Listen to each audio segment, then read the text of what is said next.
perform before another sellout crowd here in Honolulu. They love their football here in Hawaii. And today, you'll see it all live on ABC's Wide World. Look for the game to get a little more intense late in the third quarter and going into the fourth quarter, because many of these players have brought their families over and they start thinking about that extra $5,000 that goes to the winner. Now, in my first Pro Bowl, a couple of offensive linemen, Larry Little and Gene Upshaw, gave me a little bit of advice. They said, keep an eye on the first-time Pro Bowlers because they tend to be excited and they play a little more physically than the other guys. Well, in this game, we have 31 first-time Pro Bowlers, so Frank, I expect an unusually physically played football game.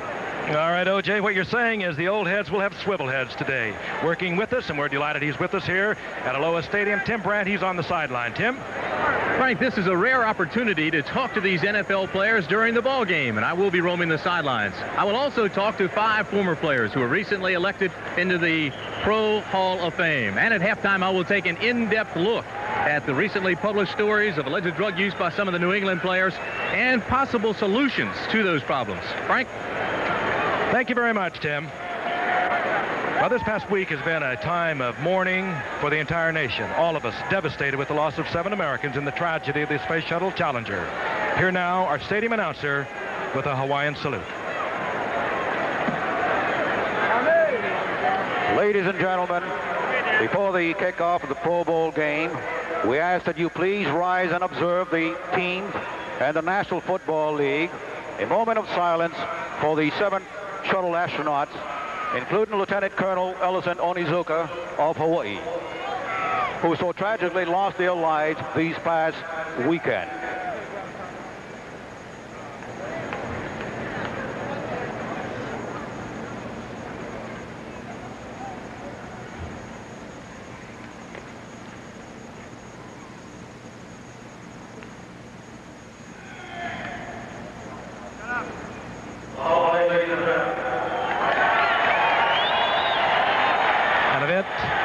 None of us will ever forget.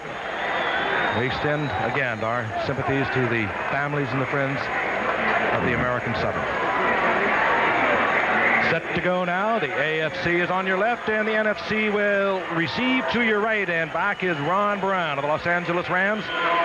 Led the NFL with over 32 yards per return. He had 3 touchdown returns. A silver medalist sprinter from the Olympics of '84. And here he comes, Ron Brown.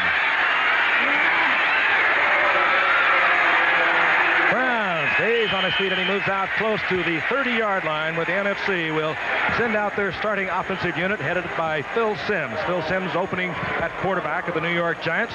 Joe Montana was selected to be here in the Pro Bowl, but he was unable to come because of injuries. Let's take a look at the complete lineup now.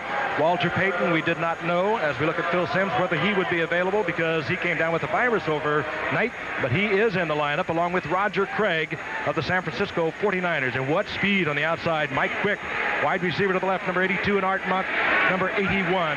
Great receivers, great football players. Over the middle to Cosby of the Dallas Cowboys, who pulls the ball back in, and he'll have a NFC first down up close to the 40-yard line.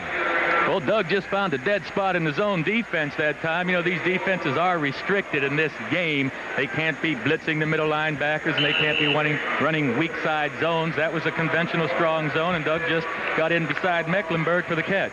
You know, they don't do a lot on defense. It is restricted, as Joe mentioned, but last year there were 17 sacks.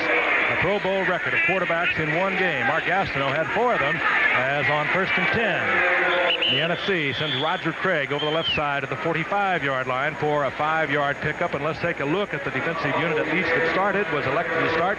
Gastineau, the MVP of the Pro Bowl a year ago. 4 sacks, a safety, and 7 tackles. Not a bad afternoon for Gastineau a year ago. The linebackers, they're fantastic. Perhaps headed by one of the best that ever played the game, Andre Tippett of the New England Patriots. Louis Wright is back as a Pro Bowler. Now in his 11th year at cornerback. It's Mike Haynes at the other corner, Cherry and Kenny Easley. And Walter Payton. And he is inside AFC territory near the 49-yard line. And Walter Payton, O.J., I'm sure you're aware, needs 27 yards here in this Pro Bowl to break your Pro Bowl record. Well, Walter has perhaps given him a little virus flu last night yourself. Keep him out of this. Well, I invited him out to dinner, and if he would have gone with me, I assure you he wouldn't be on the field to break my record here today. He had a few Mai Tais. First and 10, the NFC. Just inside AFC territory. Inside fake handoff by Sims. Looks out in the flat and underthrows Walter Payton. And it perhaps as well he did. Mike Merriweather, a very active linebacker from the Steelers, was out there and in good position to pick it off. I'll tell you, Sims really wanted to get that ball to the outside to Mike Quick, the wide receiver, but Mike Haynes had excellent coverage on him. He was step for step all the way. He just couldn't get it downfield to him. Mike Haynes playing in his 8th Pro Bowl. He played in several when he was with New England. And now, of course, with the Los Angeles Raiders. And I think it's pretty universally felt that he is the best defensive back in the game today. Although that is hard to say. But if he isn't, he's right up there with the leaders. Second down and 10. Art Monk goes wide to the right for the Washington Redskins. Quick of the Eagles is split to the left. The wide receivers for the NFC. And almost the first sack of the game, the pressure coming from the Denver Broncos. Rulon Jones on Phil Sims. We're going to see quite a few changes, I'm sure, on both teams tonight. The temperature, 81 degrees. And let's take a look at this from the sidelines. Pressure by Rulon Jones.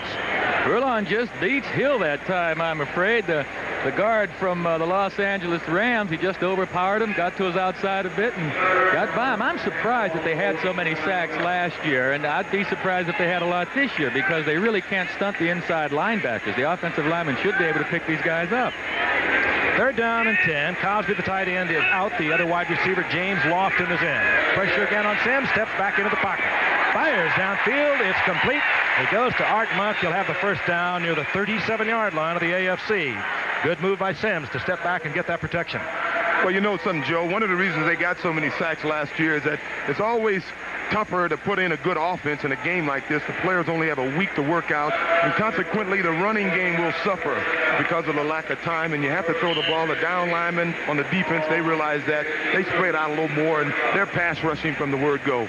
Do these guys ever bend the rules, O.J.? You know? We'll see them bent going into the fourth quarter. We saw them broken a few times, as a matter of fact. First down and 10, the NFC. They took the opening kickoff, and they have moved to the 37-yard line of the AFC. Sims again in and out of the hands of Roger Craig. Rather uncharacteristic of Roger Craig, who was the first player this past season in NFL history to rush and receive for 1,000 yards in the same season. O.J., I remember early in the year, you said that quite possibly could happen. He's one of the finer runners in this game. I mean, if they featured him running the ball, I think he can gain 1,700 yards. Don Shula, his 4th Pro Bowl as a coach. The coaches, of course, are here. The losers of the conference championship game. John Robinson coaches, of course, Los Angeles Rams. They lost to the Bears. Shula lost to New England. But Shula has never lost as a Pro Bowl coach. It's second down and 10. Sims tried to get it into Cosby, incomplete. He was well covered. Working back there with him, the Denver Broncos' Dennis Smith. Well, that's the kind of mistiming, I guess, you'd expect to see in a game like this. Had Cosby turned his head a split second earlier, Steele had the ball out in front. It could have been a completion. But these guys only work together for 1 week, so you really can't expect the timing to be right on the money. John Robinson, of course, his first year as the Pro Bowl coach. He has just completed his 3rd year with the Los Angeles Rams. He was a division winner and, of course, was defeated by the Chicago Bears in the playoffs. All these offensive systems are rather simplistic. Many times they are just words. Back to the right, back to the left, sweep right, sweep left. Now on 3rd and 10, Sims from the shotgun, single coverage over there. But Mike Quick was covered well once again by Mike Haynes. Again, that was a miscommunication there. Mike thought Sims was going to throw the ball in the inside post pattern, and Phil thought he was going to break to the outside. Here's Hayes and Quick. You see Quick looking to the inside, expecting the ball, and Phil throws it over his head to the outside. I believe he was supposed to go outside to start with. Phil, of course, very aware of that free safety being able to roam back there. And it looked like he had a great shot to get it in there. Here's Morton Anderson on an attempt of 54 yards. Anderson of the New Orleans Saints had one of 55 yards this past season. Sims is the holder. And it will be short. And the ball will come out for the AFC to the line of scrimmage, and that's the 37-yard line. That's where the AFC will have their first possession of the game. Play action by Fouts. Gets downfield and gets the ball to Largent. And Largent has a first down, and we have Tim Brandt on the sidelines. Frank, we were just talking to the folks here on the NFC sideline, and Walter Payton really does have the flu. He does not feel well at all, and Walter says he does not know if he's going to be back into the ball game. He feels very sick, very weak right now. So, O.J., your record may be safe. He needs 27 more yards, got a couple early, but he really is sick. He has the flu and may not return. I'm sure O.J. would prefer, Tim, that you did not mention that to Walter. He perhaps doesn't know that he has yet another record. He's got so many of them, and he can't count them. The bad news is Walter's going to be around a few more years. He'll be back here. Oh, yes. At the 49-yard line, first down, AFC. Dan Fouts backfires once again and gets it complete out there to Largent once again, who led the NFL in yardage this past season, now in his 10th year and his 5th Pro Bowl and a great career. Let's take a look at the offensive unit. Dan Fouts holds a lot of Pro Bowl records and a lot of NFL records. 47 300-yard games for Dan Fouts as he's closing in on the passing leaders. Marcus Allen led the NFL in rushing and yardage from scrimmage, had just a sensational year. Great offensive line. Second down and 3. We watch Marcus Allen work over the right side. He'll be short of the first down inside the 43-yard line of the NFC. Just a sensational year for Marcus Allen. I think they thought with the Raiders, Tom Flores, perhaps that they did not want to work him as much as they really had to work him this year, O.J., and he came through admirably. Well, they changed that whole offense. The Raiders' philosophy over the years is throw the ball downfield. They had to become a ball control team this year because of the problems that Mark Wilson seemed to be having, and Marcus really came through for him. In our final game of the season, December the 23rd, it was Marcus Allen who slipped by Gerald Riggs of Atlanta to win the rushing title in the NFL. His third down, a long one. Dan Fouts wants a bunch. Checks off. He wanted to go deep to a deep receiver looking for the touchdown, and finally checks off to Marcus Allen. Good heads-up play by Allen, because Lips, I believe, is the intended receiver. If he would have thrown the ball to Marcus right away, Marcus would have been in the end zone, because he's behind the guys who are covering him. There's only one man upfield, as you can see. By the time he got the ball to Marcus, Marcus ran out of room and had to go out of bounds. Well, in a situation like that, as a quarterback, if you have the time, you want to look for the 6 points first, being the deep receiver, and I'm sure that's what Fouts did. He checked his deep receiver, and then he came back to Marcus as a secondary outlet. Fouts, of course, replaced Dan Marino. Didn't replace Dan Marino, but he starts ahead of Dan Marino because he was injured and couldn't perform, much like Joe Montana, as we watch Marcus Allen work his way down to the 33-yard line, a gain of about 4 to bring up second down and 6. The big man, Randy White, who's been in 9 Pro Bowls in his 11 NFL seasons with the Cowboys, he made the stop. I expect the draw plays to work fairly well. That's one kind of blocking scheme you really don't need a lot of work on. Especially with a defense thinking pass most of the time. Right. They marked it at the 32, so it's second down and 5.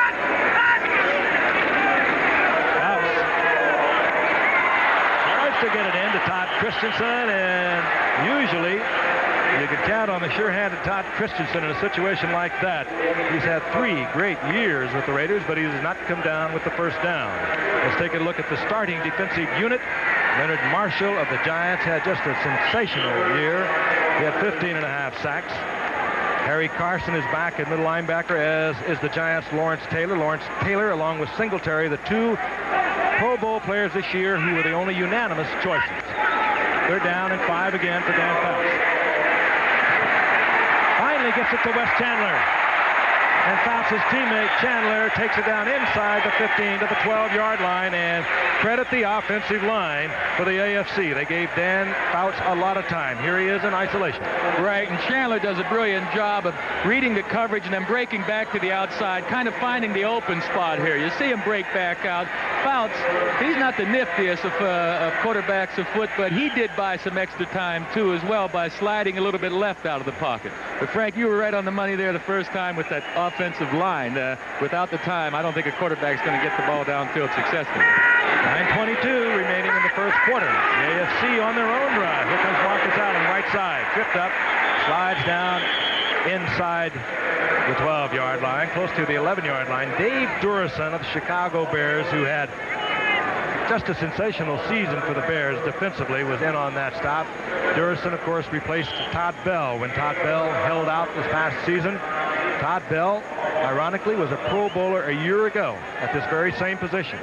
Dave Durson took over and under Buddy Ryan, who, of course, now is the head coach of Philadelphia, turned in a Pro Bowl-type performance all year long for the Bears defense. 2nd down and 9. A lot of time once again. And he's checking off once again to Steve Largent. He's inside the 5-yard line. Short of the 1st down. It'll be 3rd down and 2.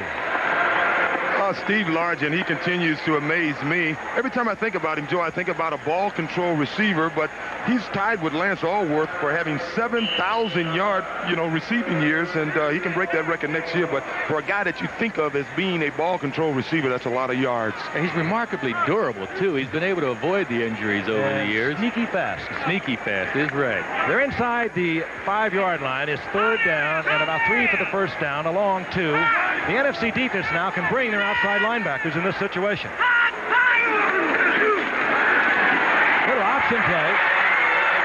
There's Marcus Allen looking as though he might come with the option play back out to Kevin Mack, but Everson Walls broke that up. He got up and made the stop short of the 1st down. It's decision-making time for the AFC and Don Shula. Now, this option play is a play we saw San Diego run successfully this year. But you get down around the 4-yard line, look like he's going to pitch it. You're thinking about getting that ball in the end zone. And I think Marcus may have done the wise thing by keeping the ball on that play. He really did. Everson Walls did a good job of taking away the pitch man that time, forcing Marcus to keep the ball. Well, they now have said that Allen's progress got him up to the 1st down marker, so it's 1st down goal to go. And Allen perseveres, gets the 1st down. The AFC keeps the drive alive. Greg James and Marcus Allen, the setbacks. Allen, he's into the end zone, as he did so often this past season. Marcus Allen has scored first here in the 16th Pro Bowl, taking it in from 2 yards out. That was a good drive. It started back at the 37-yard line. Dan Fouts getting a lot of time to throw the ball behind his big offensive line and using Marcus Allen on the ground. Here is Gary Anderson for the conversion. Ron Stark, the punter, is the holder. And the AFC leads here in the Pro Bowl 7-0. We'll be back with more action in just a moment. On this kickoff team, all pros who don't play on kickoff teams. They don't even like to play on kickoff teams, but they have to today.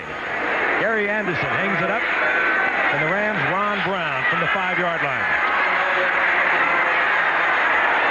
Brown up to the 29-yard line, where it'll be 1st down NFC. Let's join Richard Dent. He's with Tim Brown on the sidelines.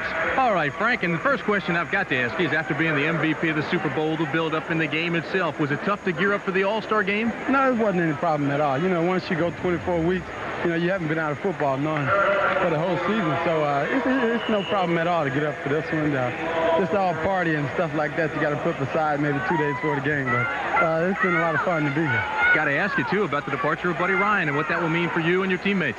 Well, it bothered us emotionally a little bit, but, we got a great team. Buddy built a great team. Mike Dickens built a great team. So, it's just about bringing the coach in that's going to let us go and play football. Contract situation all squared away? Not yet, but they're working on it. They'll get it out the way sooner or later, I hope. All right, Richard. How satisfying was that Super Bowl win? Oh, that was fun. It's not often you get there, and it's not often to get an MVP. There's only 20 guys got the MVP that I got, and I'm thankful to be in the game to have such an award. Congratulations, Richard. Frank?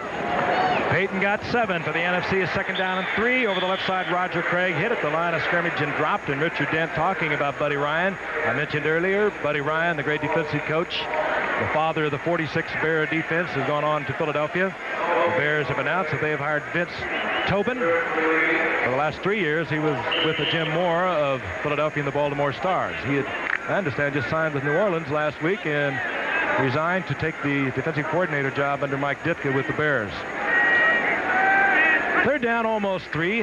Sims looking downfield, steps back into a violent collision, and down he goes. Rulon Jones is there, stacks him up. He gets help from Bob Golick of the Cleveland Browns. And the loss is back to the 31-yard line. And a great class, this class of 86. Paul Hornung, that's about time. What a great player he was. Two-time leading scorer. And of course, my colleagues here in the booth remember their induction ceremonies last summer in Canton, Ohio. That town really gets into it. But it is a great class. Kenny Houston, Willie Lanier, Fran Tarkenton also certainly do. And Doak Walker.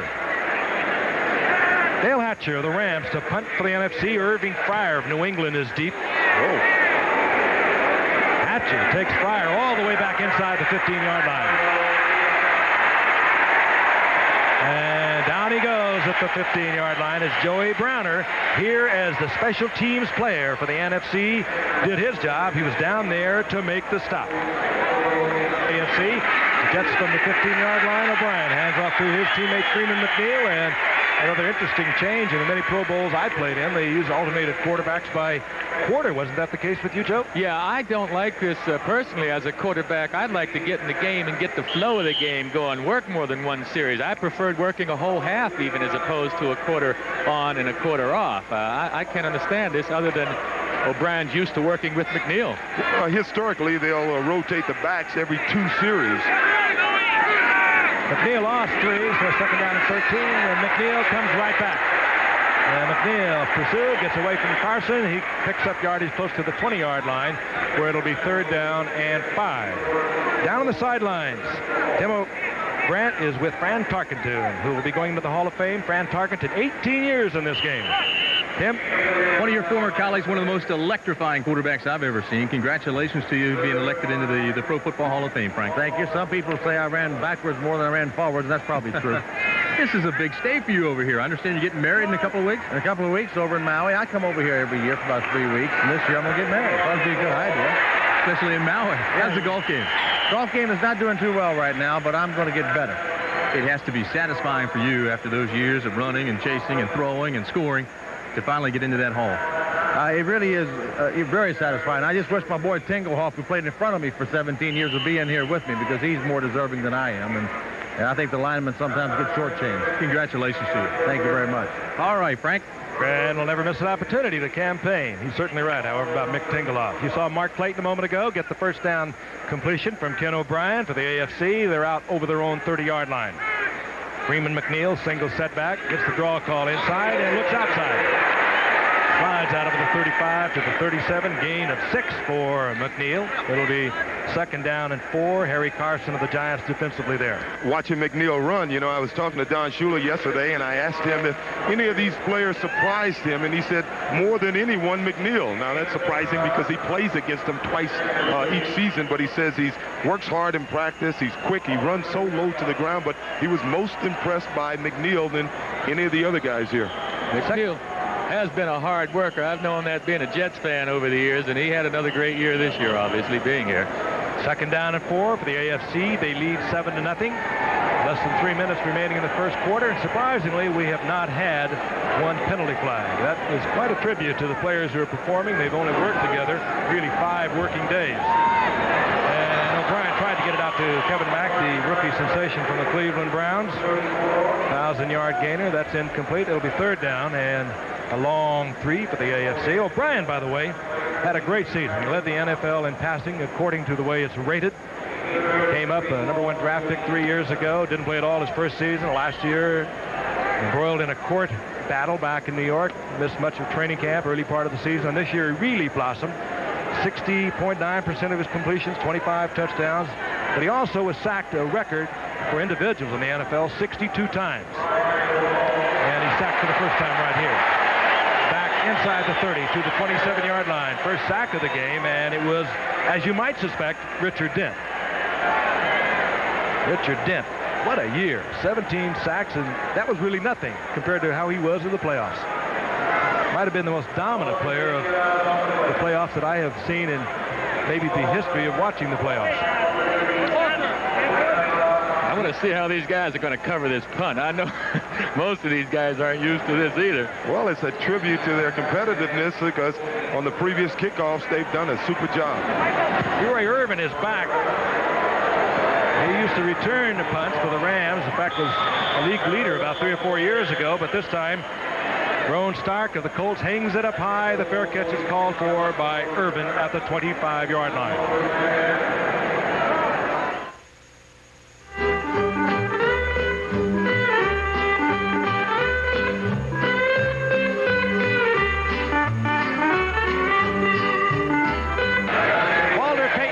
To throw the football.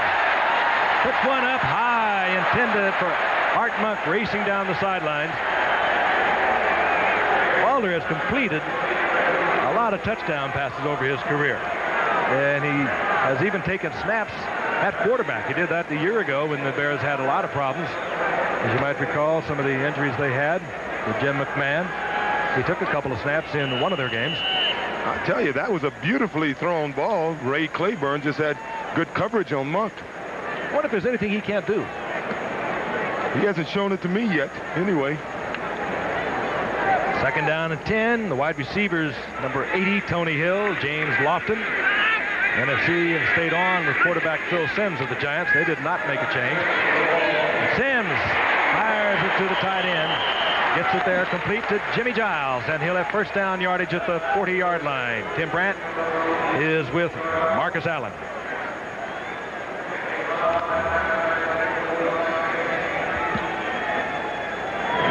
Well, we had a bit of a technical problem, as you might suspect, and we'll be back with Tim and Marcus in a few moments. Marcus, of course, tremendous season, leading ground gainer in the NFL, leading the NFL in yards from scrimmage. On 1st and 10, Simms hands off to Walter Payton. And Payton will get a couple of yards out to the 43-yard line. Big Steve Nelson in there. Now, I like Steve. He's been around for many years. I guess this is about his 14th year as a linebacker. And he's been doing a great job. He helped, or his 12th year, he's helped these Patriots get to the Super Bowl. And I'm curious to see whether he's going to hang in there another season, try and get back to that Super Bowl. Patriots, of course, embroiled this past week in a very celebrated drug story that we're going to delineate for you at halftime, talking to all the principals as we watch Roger Craig of the 49ers take the reception out to the 45-yard line, gain of only 3 yards. It'll be 3rd down and 5. He was hit there by Steve Nelson. You know, I finally realized what's been bothering me, Joe. I'm looking out on the field and something appears to be different. I think over the last 12 years, they painted the helmets. The AFC would have a big A on their helmets, and the NFC would have a big N on their helmets. And tonight, they're allowing them to wear their own team helmets. Yeah, I like it better this way. I want to see the different teams out there. I want to hear that Singletary story about helmets in a few moments from one of you. It's remarkable, all the helmets he shattered. 3rd down and 5 for Phil Simms. He fires a shot over the middle, and James Lofton comes down inside the AFC 40-yard line with a first down. He comes down in the arms of Kenny Easley, and time should expire here in the first quarter.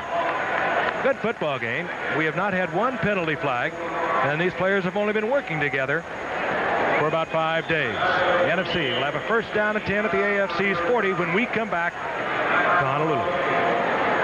Wanted and much more.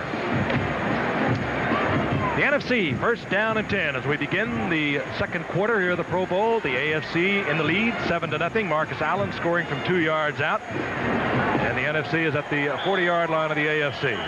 Yeah, that scoring drive by the AFC, Dan Fouts is simply superb. He hit every receiver with his passes. We had 2 drop balls, but as you said earlier, Frank, this is really a well-played football game. No penalties and no fumbles. Gerald Riggs, 42. Joe Morris of the Giants are in there as setbacks. Number 20 is Morris. Riggs, of course, with the Atlanta Falcons, had a great year. That's Riggs over the left side, and he rumbles to the 33-yard line. Gain of about 7 before Rulon Jones makes the stop there. It'll be 2nd down and 3. No penalties in the first quarter. That was interesting. The stats very similar. Both teams having a couple of long drives. The only difference is the AFC was able to get it in, and they lead 7-0. 2nd down and 3, 33-yard line of the AFC. Joe Morris. And Morris, who really came into his own this year, is to the 32-yard line for a gain of 1, short of the first down. It'll be 3rd and 2, but Morris, 1,336 yards, shattering the Giants' rushing record. Had 21 touchdowns for an NFL high. Giants second-round pick in '82, and in his first 3 years with the Giants, he only carried the football 183 times. Last year alone, O.J. carried 294 times. You know what I find interesting is that Morris and Phil Simms are the first offensive players from the Giants to make this Pro Bowl since 1972. It's indeed true. They've had many defensive players, but they are the first 2 offensive players in nearly a decade. Phil Simms. Whoa, that was close to an interception. That was Mike Merriweather, who almost one-handed that football. Simms trying to get that ball away under pressure from Mark Gastineau. Yeah, and Golick and Rulon Jones and Howie Long were pushing pressure in there, too, on him. Just couldn't get it out in front of him. It is 4th down for the NFC. And they are in a funny sort of a position. We have trade winds that blow and circle here at Aloha Stadium. Right now, the flags on the goalposts are very still. So on 4th down and a considerable 2 yards, the NFC is going to go with it. Riggs. And Riggs had to get inside the 30-yard line, and this will be totally dependent upon where they mark his progress. Well, they certainly gave it to the right man.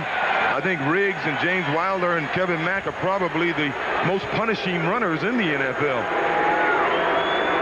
Crowd, and they're really not a partisan crowd. They just pull for the heroes that they've been watching all season. They didn't like that mark, and the drive is stopped at the 30-yard line as Riggs is short of the first down.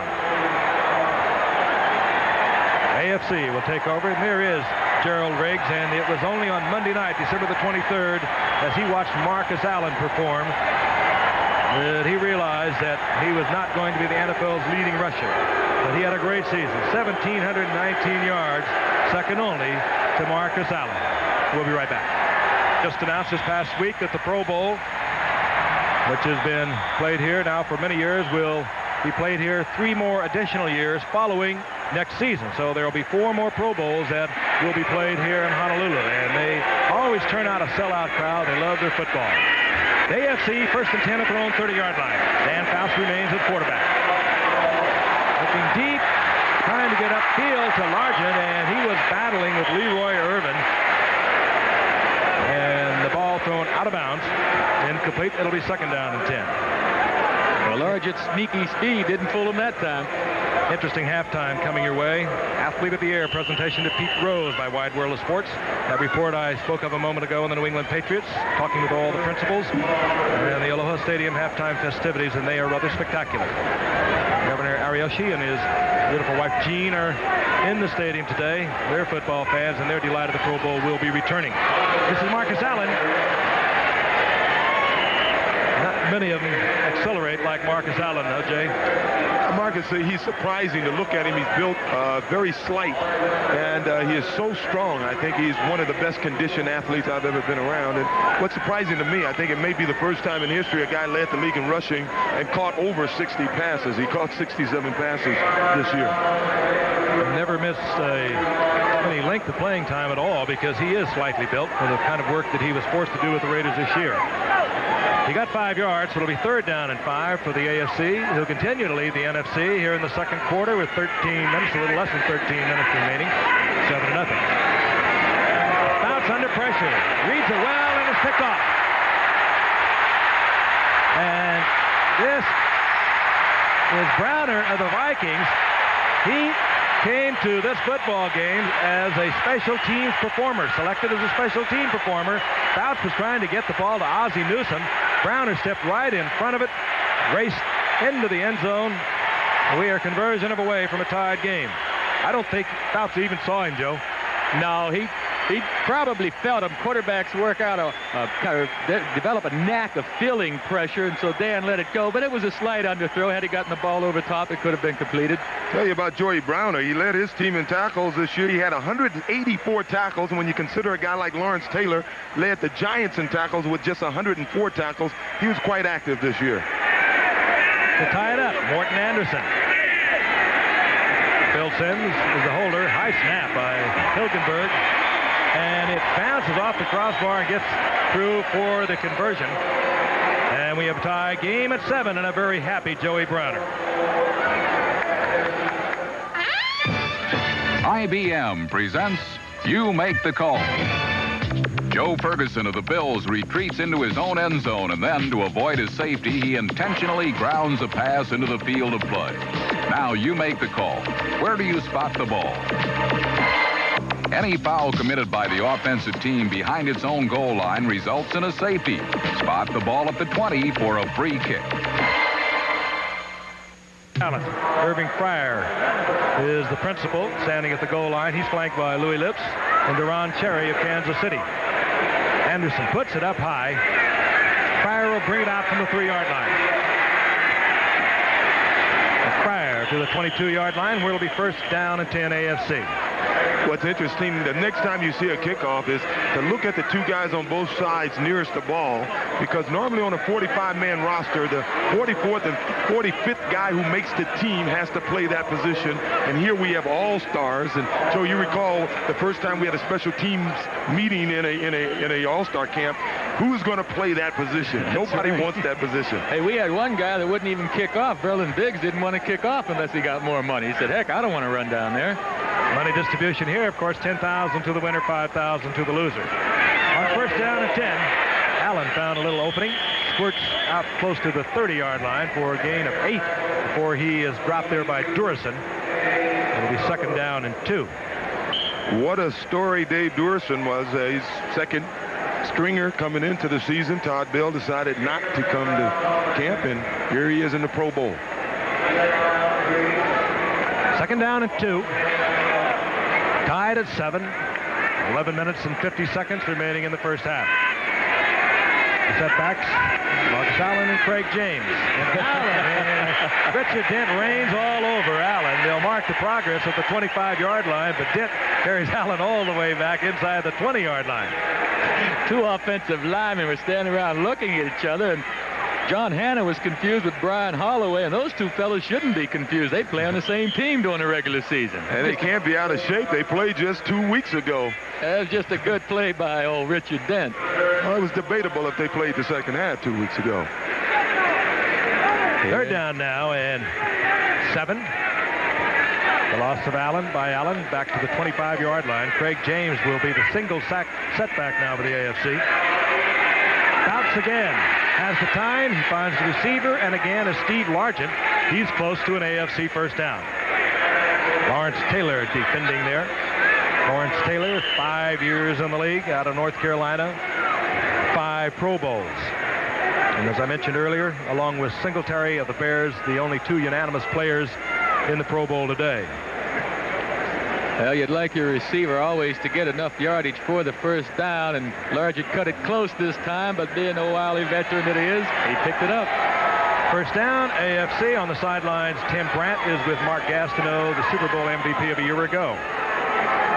Had a couple of sacks in that MVP game a year ago out here in the Pro Bowl. How difficult is that, though, Mark, in these very basic defenses? Well, it's kind of hard after not playing for a while. Since we went to the playoffs, but we only lasted for a little while. You lose your timing and stuff, and it's hard to get the timing and everything back. But I'd like to ask Frank one question up there in the booth. You know, I know it's about 69, maybe 65 degrees up there. How does it feel, Frank, to be sitting up there watching us work down here and sweat? Frank, I go along with that. You know, I'm down here, too, and it is some kind of hot on this field. If you're going to watch him, Tim, you may as well watch the best, and tell him that. We watch the best when we watch him. You watch up there in the booth, and he'll watch us down here, and they are in comfort up here. Let me ask you, for an all-star game, do you gear down at all, or do you keep that same intensity that you have during the regular season? I think that everybody that is out here on this field are all pros, and they have competitiveness built right into their systems, and there's not one player out here that doesn't want to win or would not like to play as well as he can on national TV. So everybody out here on this field is trying and giving it 110%. And I'd also like to say hi to Brittany, my little girl, because she couldn't make it today, and she's 3 years old, and she's sitting home watching her dad work and suffer out here in this heat in Hawaii. But he'll be on the beach this afternoon, Frank. I'll guarantee that. You saw Largent short of the first down, and what Gastineau said about the competitive nature of these players manifesting itself, particularly when this game comes down and it gets to be close. Now, a lot of them, OJ, have brought friends, they brought wives, they brought girlfriends, and there's only a $5,000 difference. In today's standards, that may not seem like much, but they have pretty much used up everything they are going to make here today already. Third down and 3, Marcus Allen, and he just struggles over the top of players.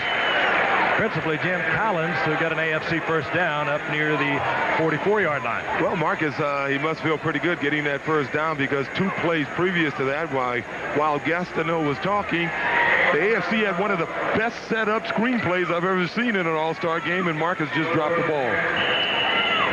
3 receivers we've seen so far, sure-handed receivers. Craig, Christensen, and Marcus drop passes in this game. Hey, it can happen to the best of them. 1st and 10 now for Dan Fouts. Looking over the defense. Nothing strange about it. Then he drops back. Under pressure once again, and he dumps it off to Marcus Allen, and Allen will get a couple of yards out of it. It'll be 2nd down and 8. Saturday, a reminder, ABC Sports will present the U.S. Figure Skating Championships featuring the ladies competition. It'll be live except on the West Coast. Tiffany Chen is scheduled to defend her national title in the ladies event, and you'll also see the beautiful ice dance competition. ABC's Wide World of Sports beginning at 4:30 Eastern Pacific, 3:30 Central, Saturday right here on ABC. You know, I think one of the reasons we don't see some of the penalties we see during the regular season, in the regular season, these players have a certain meanness going into a game. I don't think they're playing this game particularly with any kind of vendettas against one another. You know, they're just out there playing good, hard, clean football. At the 48-yard line, the AFC, 2nd down and 3. Marcus Allen, a former high school quarterback, lofts one up deep. Oh, that's Wes Chandler. All right. He comes down with it. Marcus Allen has got to be chuckling to himself. He put that up almost to the top of the stadium. Durson was with Wes Chandler, who kept his concentration, his eyes on the football of the AFC, get the ball into the end zone. Well, Wes never did have to break his stride, even though he appeared to have to make an adjustment to the ball. Marcus Allen was a high school quarterback back at San Diego, but this one, I hope he didn't throw them all like this, O.J. He really put some loft on this beauty. 51 yards. Well, as we said, a great catch. That was just a super effort by Wes Chandler, because he made a nice adjustment to the ball, and he didn't have to break his stride. And with a receiver like Chandler, you just want to get the ball out there, and they'll run under it. Durson was in position, but he couldn't find the football. Barry Anderson for the conversion. The AFC goes back out on top. 51-yard touchdown pass. Marcus Allen to Wes Chandler. There he is. He's coming off a great season. Flanked by Joe Morris of the Giants. Ron Brown, we've already talked about his 3 touchdowns. He had 2 of them in one game this past season against Green Bay of 98 and 86. He can flat fly. But this will be the Giants' Joe Morris. And Morris gets out of the 15-yard line, tripped up there, and sprawls out to the 13-yard line, where it'll be 1st down. Let's take another look at the spectacular catch by Chandler. Durson just got himself all tied up, overran it. Chandler bobbled the ball, somehow kept his eyes on it, comes down with it in the end zone. It could have been a very dangerous position that Durson got himself in. That knee buckled underneath him. AFC leading the NFC 14-7 midway through the 2nd quarter. The quarterback is Jim McMahon of the Chicago Bears, the NFC's 2nd-ranked quarterback this past season, and of course the Super Bowl winning quarterback, and he is promptly sacked by Howie Long of the Raiders. And when we talk of dominant linemen, as we have a Richard Dent, when you speak of dominant linemen, you speak of Howie Long, and he just clouded up and rained all over Jim McMahon, who did not even have a chance. Well, you saw Howie do something early in the game when Rulon Jones got his sack. The quarterback was running from Howie Long, and many of those Raiders are in double figures in sacks. Sean Jones and some of the guys, Paquel, because of Howie Long. QB's running from Howie. Loss of 8, 2nd down and 18. The ball is back at the 11-yard line. McMahon gets the pressure. The play before comes back with the screen, dumps it off to Gerald Riggs, and Riggs is out to the 17-yard line, where it will be 3rd down and about 10. On the sideline, Tim Brandt with a friend of mine, a skiing buddy, if you will, Doak Walker. And an outstanding halfback, as you know, Frank, SMU, Detroit Lions. Congratulations on being elected into the Hall of Fame, Doak. Well, thank you, Tim. It's quite a spectacle, I'll guarantee you. As you sit here and watch the Pro Bowl over here in Aloha Stadium, the game has changed. It seems that these guys get bigger all the time, don't they? There are a lot more of them anyway, Tim. I'll tell you. We had a pretty good big ball club, but not as many. And as you look at the college game, SMU, of course, you attended SMU. The college game has changed. They get bigger, they get faster, and of course, they also have their problems. Oh, they sure do. They all have their problems, more so now than ever before, but I guess that's progress. All right, Doak. Congratulations to you. Thank you, Tim. Appreciate it very much. All right, Frank. Doesn't seem that long ago that Doak Walker twice led the NFL in scoring. Only played 6 seasons, but he was the long and the short of Bobby Lane's receivers. That included Cloyce Box on one side and Doak Walker on the other side, and they dominated the NFL in the early 50s. First penalty thus far at the game, and you saw the movement of Klecko and Mark Gastineau. They were both offside, and they moved the ball out to the 22-yard line, where it'll be 3rd down and a long 6 for the NFC. Don Shula looking on. McMahon is back, steps back into the pocket. This will be picked off by Louis Wright. The Broncos, Louis Wright, picks off the pass of Jim McMahon, brings it back inside the 20. So the AFC leading 14-7. Watches the NFC come up with the football inside their 20-yard line. Well, I'm sure Jim would like to have this one back. It looked like Louis Wright was the only open receiver out there. I kind of think Jim was expecting Mike Quick to come back to the ball a little more. Then again, with one short week to prepare, you're going to have these kind of mistakes. There he is, Louis Wright. And Jim McMahon had gone through the entire playoffs without an interception. He comes to the Pro Bowl and promptly puts one in the arms of Louis Wright, the Denver Bronco.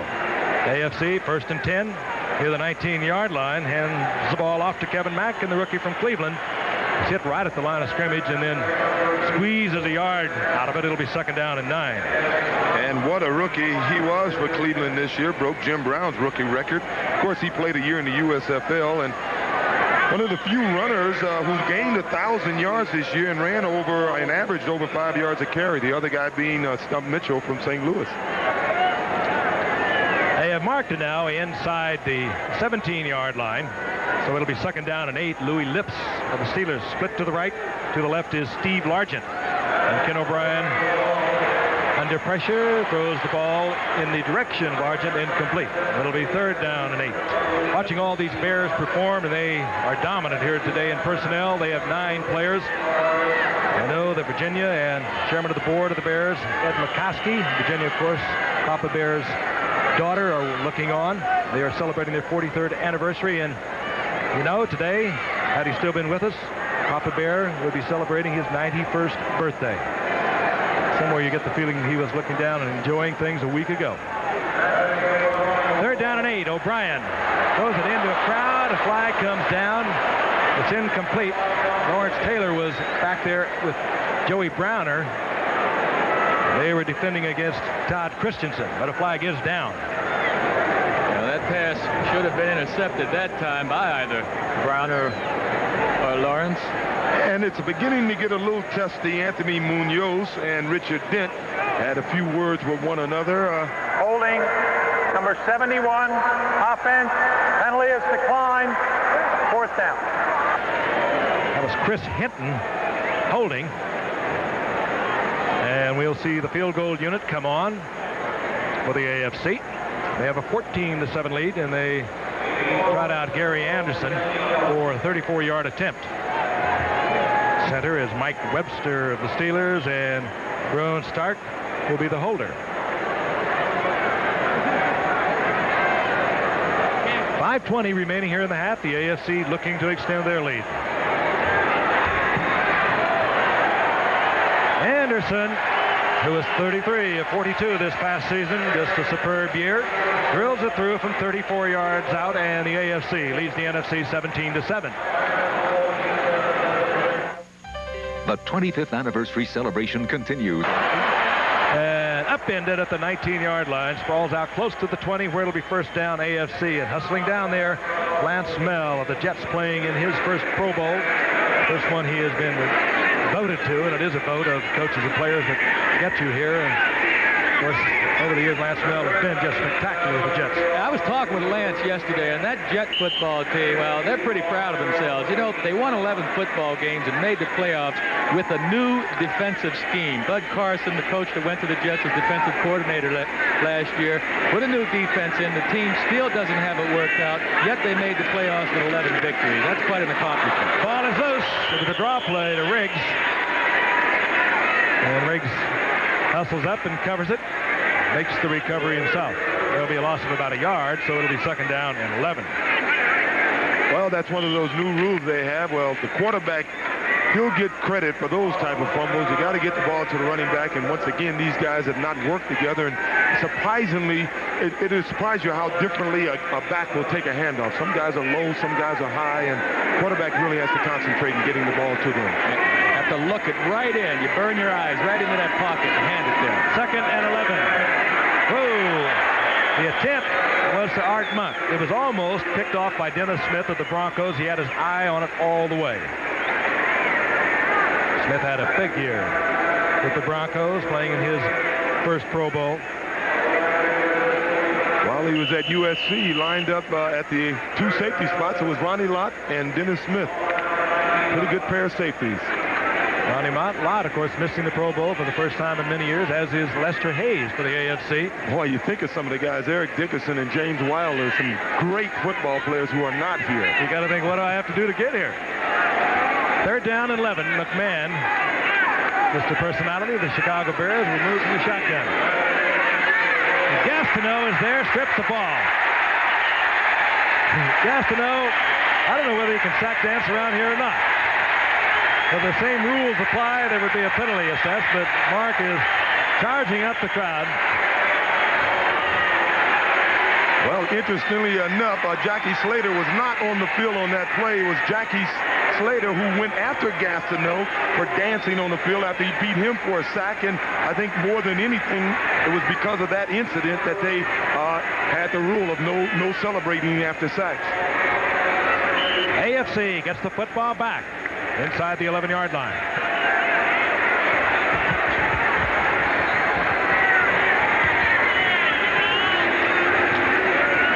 O'Brien, he's under pressure, slides away from it, has a lot of time now. He puts one up for grabs in the end zone, and the AFC comes down with it. Louis Lipps of the Pittsburgh Steelers. That was one of those you almost had to call a fair catch for. Well, that's two jump balls that the AFC rebounds, I should say, that they got for touchdowns. That's right, but I'm concerned right now with Kenny O'Brien's right hand. He fell on it. He's carrying it. Well, he's very concerned with it right now. We'll find out what went wrong with it or what is wrong with it. Gary Anderson again for the conversion. McMahon interception, a McMahon fumble, and the AFC are beginning to outdistance the NFC. High snap by Mike Webster. Stark gets it down. So Rulon Jones, who made the recovery, sets up the AFC touchdown pass. And a strange one indeed it was, coming from Ken O'Brien. Here it is again. Way up in the air, Louis Lipps, a lot of concentration, stayed with it. Comes down. Gary Green of the Rams was nearby, but he couldn't get it away. And let's take a look at Lipps in isolation.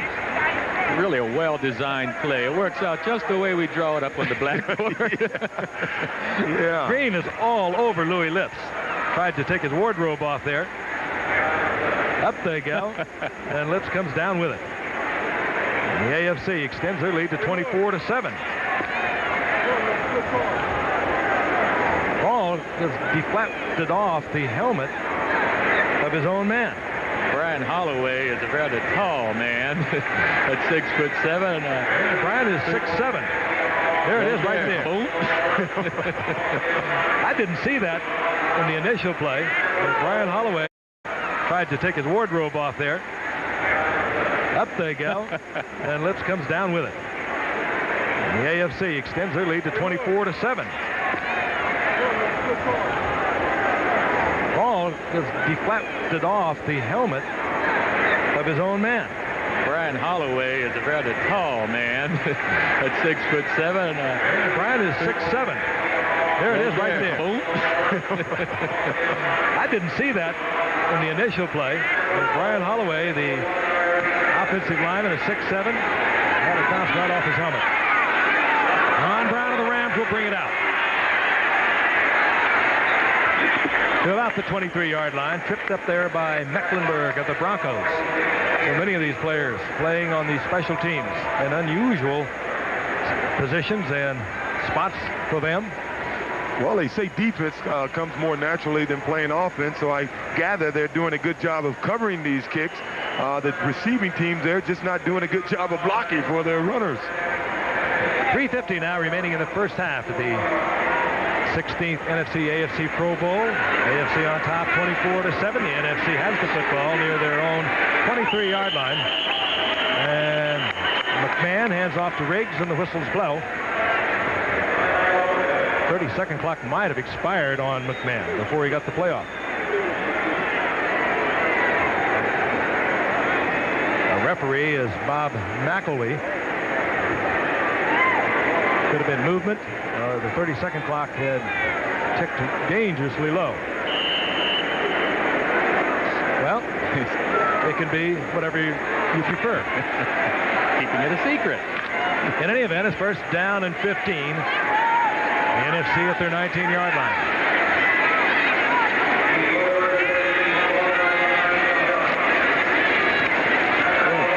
Bill Morris, nothing doing on the left side, tried to break it back to the right. He'll lose about 3 yards, so it'll be second down and 17. We're going to go with Tim Brandt. He's on the sidelines with a great one. Willie Lanier, formerly of Kansas City. Frank, one of the best linebackers I ever saw. Willie, 16 years since you played in that Super Bowl win over the Vikings. Seems like yesterday. Yeah, it does. It's been a long time. I was telling you earlier, I was talking to Otis Wilson on the bench and showed him my ring, and since they'll be getting one in 5 months.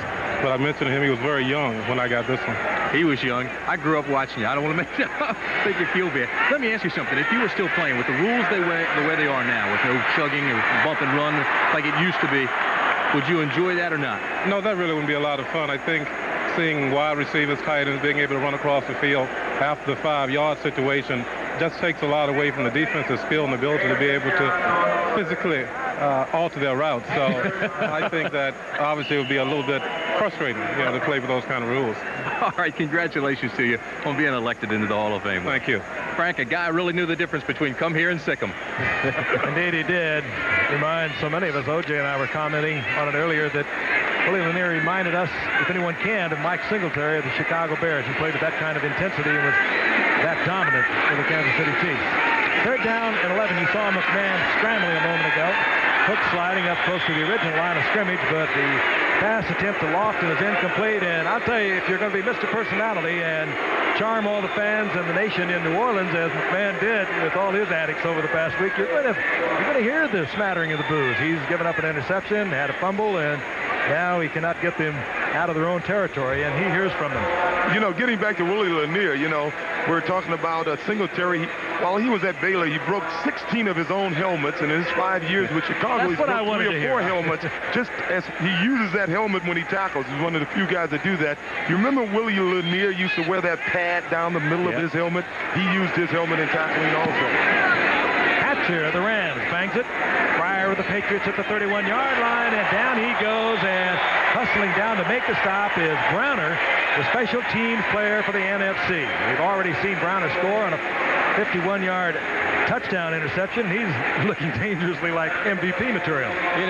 Talking about the fellas using their helmets, that is one of the rules that we've changed in the last few years. It's called spearing, I guess, and many of the ball players all of the ball players are not allowed to use that helmet today as we did yesteryear. I like the way Willie put it, too, altering the pass routes of the receivers, physically altering them.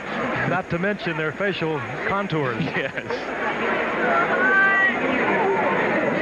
On first and 10. Fouts is back. Gets the dent, is there. Fouts was able to get it away to avoid the sack.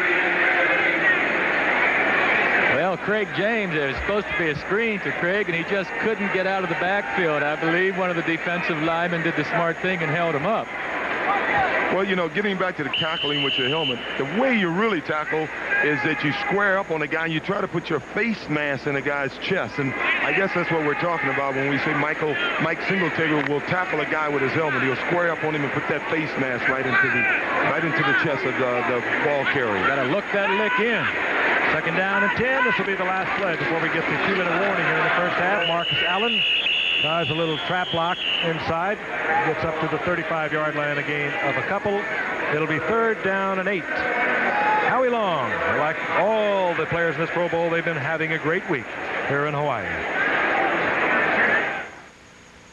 Christopher, look.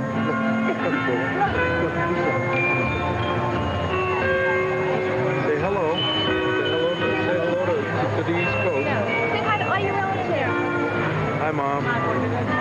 AFC with a 24-7 lead, and they have a 3rd down and 8 near their own 35-yard line. Quarterback is Dan Fouts. Ken O'Brien went off a few moments ago holding his right hand, and Fouts has returned as the quarterback in the past 2 series. Flag is down on 3rd and 8. Fouts has the open man downfield, and it's his teammate Wes Chandler, but we'll have holding, and it will work against the AFC, and a first down effort between Fouts and Chandler is negated.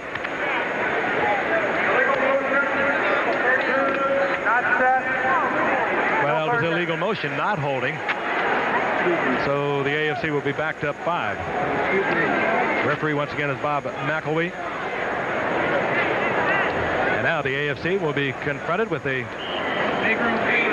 3rd down and about 13. And if for you people at home that really don't understand that rule, a football player has to be set a full second in his stance, or else it's illegal motion.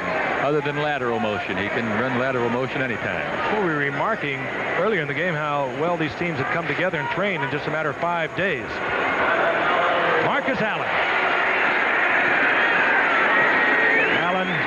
Near the 38-yard line, far short of the first down, as E.J. Jr. made the stop. E.J. Jr. was involved in an incident here in Hawaii yesterday where there was a hit-and-run driver that hit a little girl, and as he was trying to leave the scene, E.J. Jr., along with other Hawaiians, maintained and detained the alleged hit-and-run driver until the police came, and E.J. Jr. kept a lot of very angry people from attacking the man. Quite a tribute to E.J. Jr.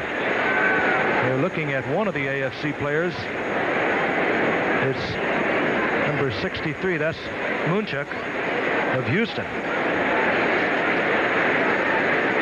Let's join Tim Brown on the sidelines now. He's with the Giants, Joe Morris.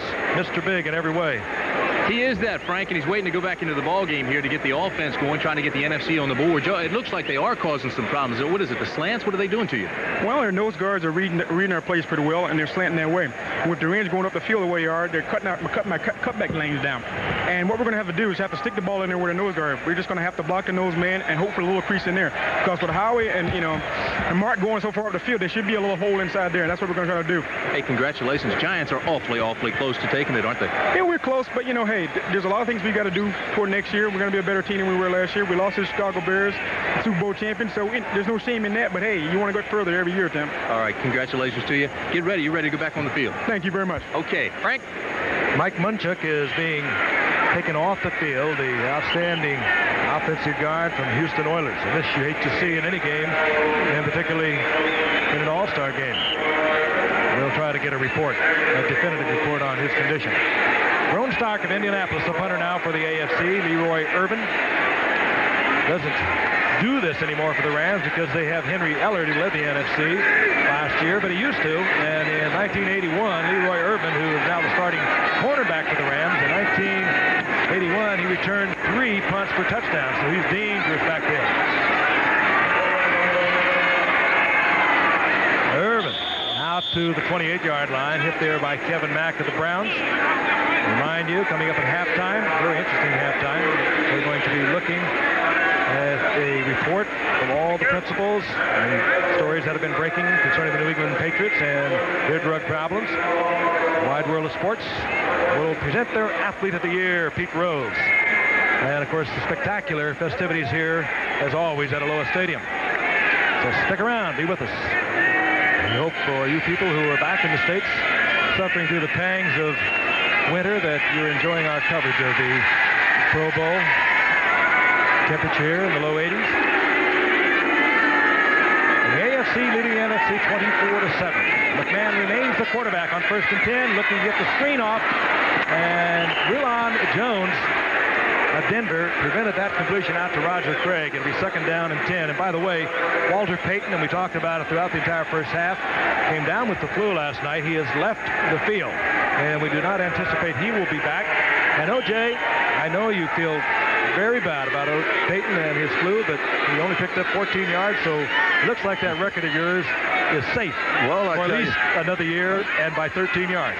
Well, the way Walter is going, he'll be back here next year. He's 31. He had one of the finest seasons any back has ever had this year, but I can break out. I still got the record T-shirt. I'll be on the beach this afternoon. Payton is 31 going on 24. McMahon on 2nd and 10. Rifles one out. It's incomplete, and he'll hear from this crowd. They're really on his case. I don't think they mean anything by it, but when you dance all night, you sometimes have to pay the fiddler in the morning. Well, again, the timing isn't right between quarterbacks and receivers in this game, and let's give Jim McMahon some credit, too. Uh-oh, we have somebody down. That's number 61. That's Fred Quillen of the 49ers, and Quillen, they are looking at his left knee. And speaking of injuries, for you concerned New York Jet fans, what did we get, Frank? Word that there's ice on Kenny O'Brien's elbow. It's not his hand, but he has ice on his elbow. So Fred Pullen is being looked at by the medical staff here at the Pro Bowl. We kid about McMahon, but on a Thursday night, I think it was, against Minnesota, when we were told he was the disaster quarterback, would not play, we found out what a disaster quarterback in Chicago Bears terminology meant, and that meant an 8-point deficit. He came off the bench in the 3rd quarter, fired 3 touchdown passes. They won that game going away. The first 2 completions were touchdown passes. And a remarkable young man. He has this entire Bear team behind him totally. And he really put on quite a show, not only in the Super Bowl, but during Super Bowl week. A great competitor and a great athlete. He does things back there that a lot of quarterbacks can't do. He buys time with his running ability, takes the ball upfield and gains yardage, and he's an excellent passer. Going back to his BYU days, he still has records, collegiate records for his passing. They continue to work on Fred Quillen. Now they assist Fred Quillen to his feet. Well, Quillen, he's had some leg problems this year. He missed a few games for the 49ers, and they moved Randy Cross to center. Randy Cross got hurt late in the season, and I think Quillen may have come back before he was completely healed. I don't think he was the healthiest ball player to come over here to Hawaii this year. And again, we will try to get an injury report from the bench as quickly as possible. We realize that friends and family are watching this football game. We'd want to keep you as well informed as possible. 1:13 remaining in the first half. The AFC leading the NFC 24-7. Fred Quillen, the only 49er offensive lineman here in the game today. I mentioned earlier that Jim McMahon is here in the Pro Bowl because quarterback Joe Montana, who was selected, was unable to come because of injuries. McMahon from the shotgun, looking over 3rd down and 10. The ball at his own 28-yard line. They come with the draw play to Roger Craig. Craig to the 31-yard line, far short of first down yardage, as Mike Merriweather made the stop, and the punting unit will come on for the NFC. I don't know who called that play, but I'll bet you it wasn't McMahon. 3rd and 10. Yeah, vintage Robinson. Well, you've always been somewhat critical of John Robinson's. That's a gamble by John Robinson. That's his gambling play. Well, the NFC's offense has been somewhat predictable today. Notice that the NFC is using the shotgun formation, and talking with the AFC coaches, they decided before they got here that they wouldn't use the shotgun. They didn't want to do something Dan Fouts hasn't been doing, so they stick with the conventional under the center. And Joe, the AFC has called timeout because they want to get that football back, and they should get it back in relatively good field position. Dale Hatcher is on. Irving Fryer, a deadly return man from New England, is back there. Led the league in punt returns with over a 14-yard average, a couple of touchdowns, had an 85-yarder against Buffalo, so they want to give Fryer an opportunity to get them in a good field position and put some more points on the board. And they know the NFC could come back. We were down by 14 points at halftime, one All-Star game, and won it. In another game, we were up 20-6, and the NFC came back and beat us. Well, that's a clutch punt by Dale Hatcher of the Rams. He put that up, a towering punt, and carried all the way down to the 20-yard line. 48-yard punt by Hatcher. And usually when you kick one that far, they're going to bring it back because it won't have that kind of altitude. Fine kick. Those are the kind of punts that cover team on the punt team really love to see. We are told that Munchak and Quinlan both have left knee injuries. They are not severe injuries, and we have also been told that there is a possibility they might return. Certainly didn't look that way, but that's what we've been told. First down and 10, the AFC. They have 57 seconds to work with. They have 2 timeouts, and Dan Fouts is a master at using them. As is Steve Largent, who gets the first down for the AFC up at the 42-yard line in front of Carlton Williamson. A beautifully thrown pass. I'll tell you, not many quarterbacks have the touch that Dan Fouts has, if any, actually, and he dropped that ball just over Williamson's head to open Steve Largent. Nicely thrown pass. Near the 42-yard line is the first down. Largent able, of course, to stop the clock by getting out of bounds. Fun crowd here. They're looking forward to the festivities of halftime, but they are also very appreciative of the play of these Pro Bowlers. Fouts couldn't find anything downfield, so he dumps it off to Greg James. And James of the New England Patriots gets about 6 yards up close to the 48-yard line, and Fouts has called a couple of plays in the huddle to conserve time. And you're down to 30 seconds here in the first half. Second down and 3. Fouts was in the arms of Dan Hampton of the Chicago Bears, and I think they're going to mark it back at the 41-yard line. He was in the arms, in possession of Dan Hampton, and that's where they'll mark the football. So it goes as the sack back near the original line of scrimmage. Dan Hampton, another one of those Bears who had a great year defensively, as we look at Quinlan being taken from the field. He moved from the right defensive tackle spot, did Dan Hampton this year, over to the left defensive end and had a sensational season. There he is. One of the few All-Stars who's made this game playing different positions. Of course, you have some guys like Glecko, who has made the All-Star team playing 3 different positions, defensive end, defensive tackle, and this year at nose tackle. That's pretty remarkable, huh? That is. AFC has used another timeout. They have 1 remaining, and we can remind you that Saturday ABC Sports will present the U.S. Figure Skating Championships featuring the ladies competition, and it'll be live except on the West Coast. Tiffany Chen is scheduled to defend her national title in the ladies event, and you'll also see the graceful, beautiful ice dance competition. ABC's Wide World of Sports beginning at 4:30 Eastern and Pacific, 3:30 Central, coming up this Saturday. How about you guys? But I'll be on my way to Czechoslovakia to cover a ski event over there that hopefully we'll be able to bring you next Sunday. Well, I'm going to hang around here for 2 weeks, Frank, and try to work on my golf game. I went out with Joe yesterday. You better this work guy's on a that hustler. golf game. 2 weeks won't do it. 3rd and 9. Fouts fires down to teammate Wes Chandler, who couldn't hold on. He was really hit on the sidelines. Carlton Williamson coming up to make sure that Chandler did not come up down with that first down. I'm convinced you don't have to be an athlete to play golf, because looking at Joe's legs, I figured he couldn't do anything, and this guy is just about a scratch golfer. Yeah, 9 handicap. You know, if you got your buddy Arnold Palmer to give you some tips, you'd be a darn good golfer, too. So. Palmer said forget it. Leroy Irvin drops. And the Colts, Ron Stark will punt away. In 4 years, Stark has not averaged under 44 yards. This one will almost go out of the stadium. Stark really nails one. Carries, of course, into the end zone. It'll be a touchback, and the NFC will have the football back at the 20-yard line with 7 seconds remaining on the halftime clock. And the NFC trailing 24-7. Very opportunistic AFC defensive unit. They've turned an interception and a fumble by McMahon into points.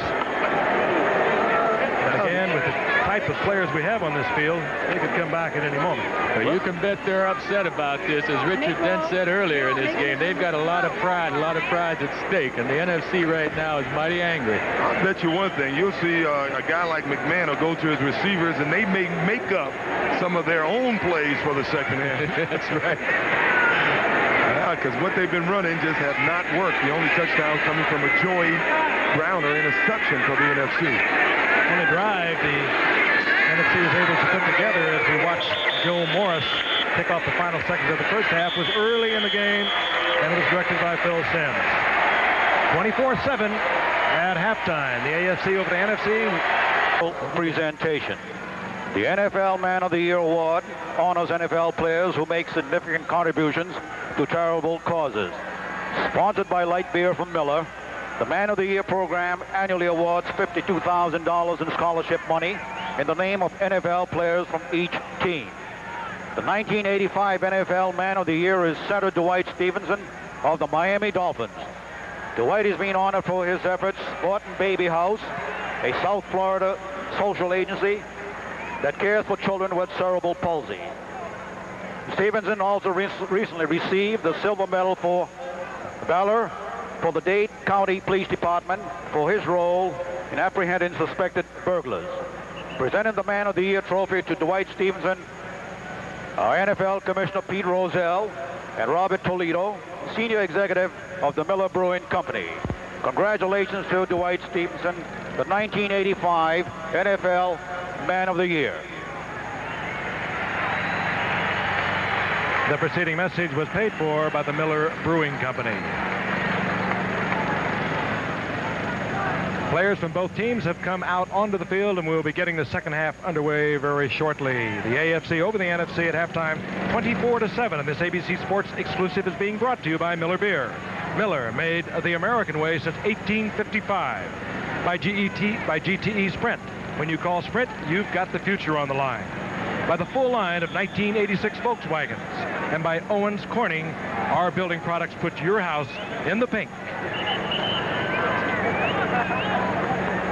Let's take a look at the halftime statistics. As you can see, it was dominated by the AFC, 209 total yards. Turnovers also helping the AFC. A McMahon interception, a McMahon fumble leading to points for the AFC.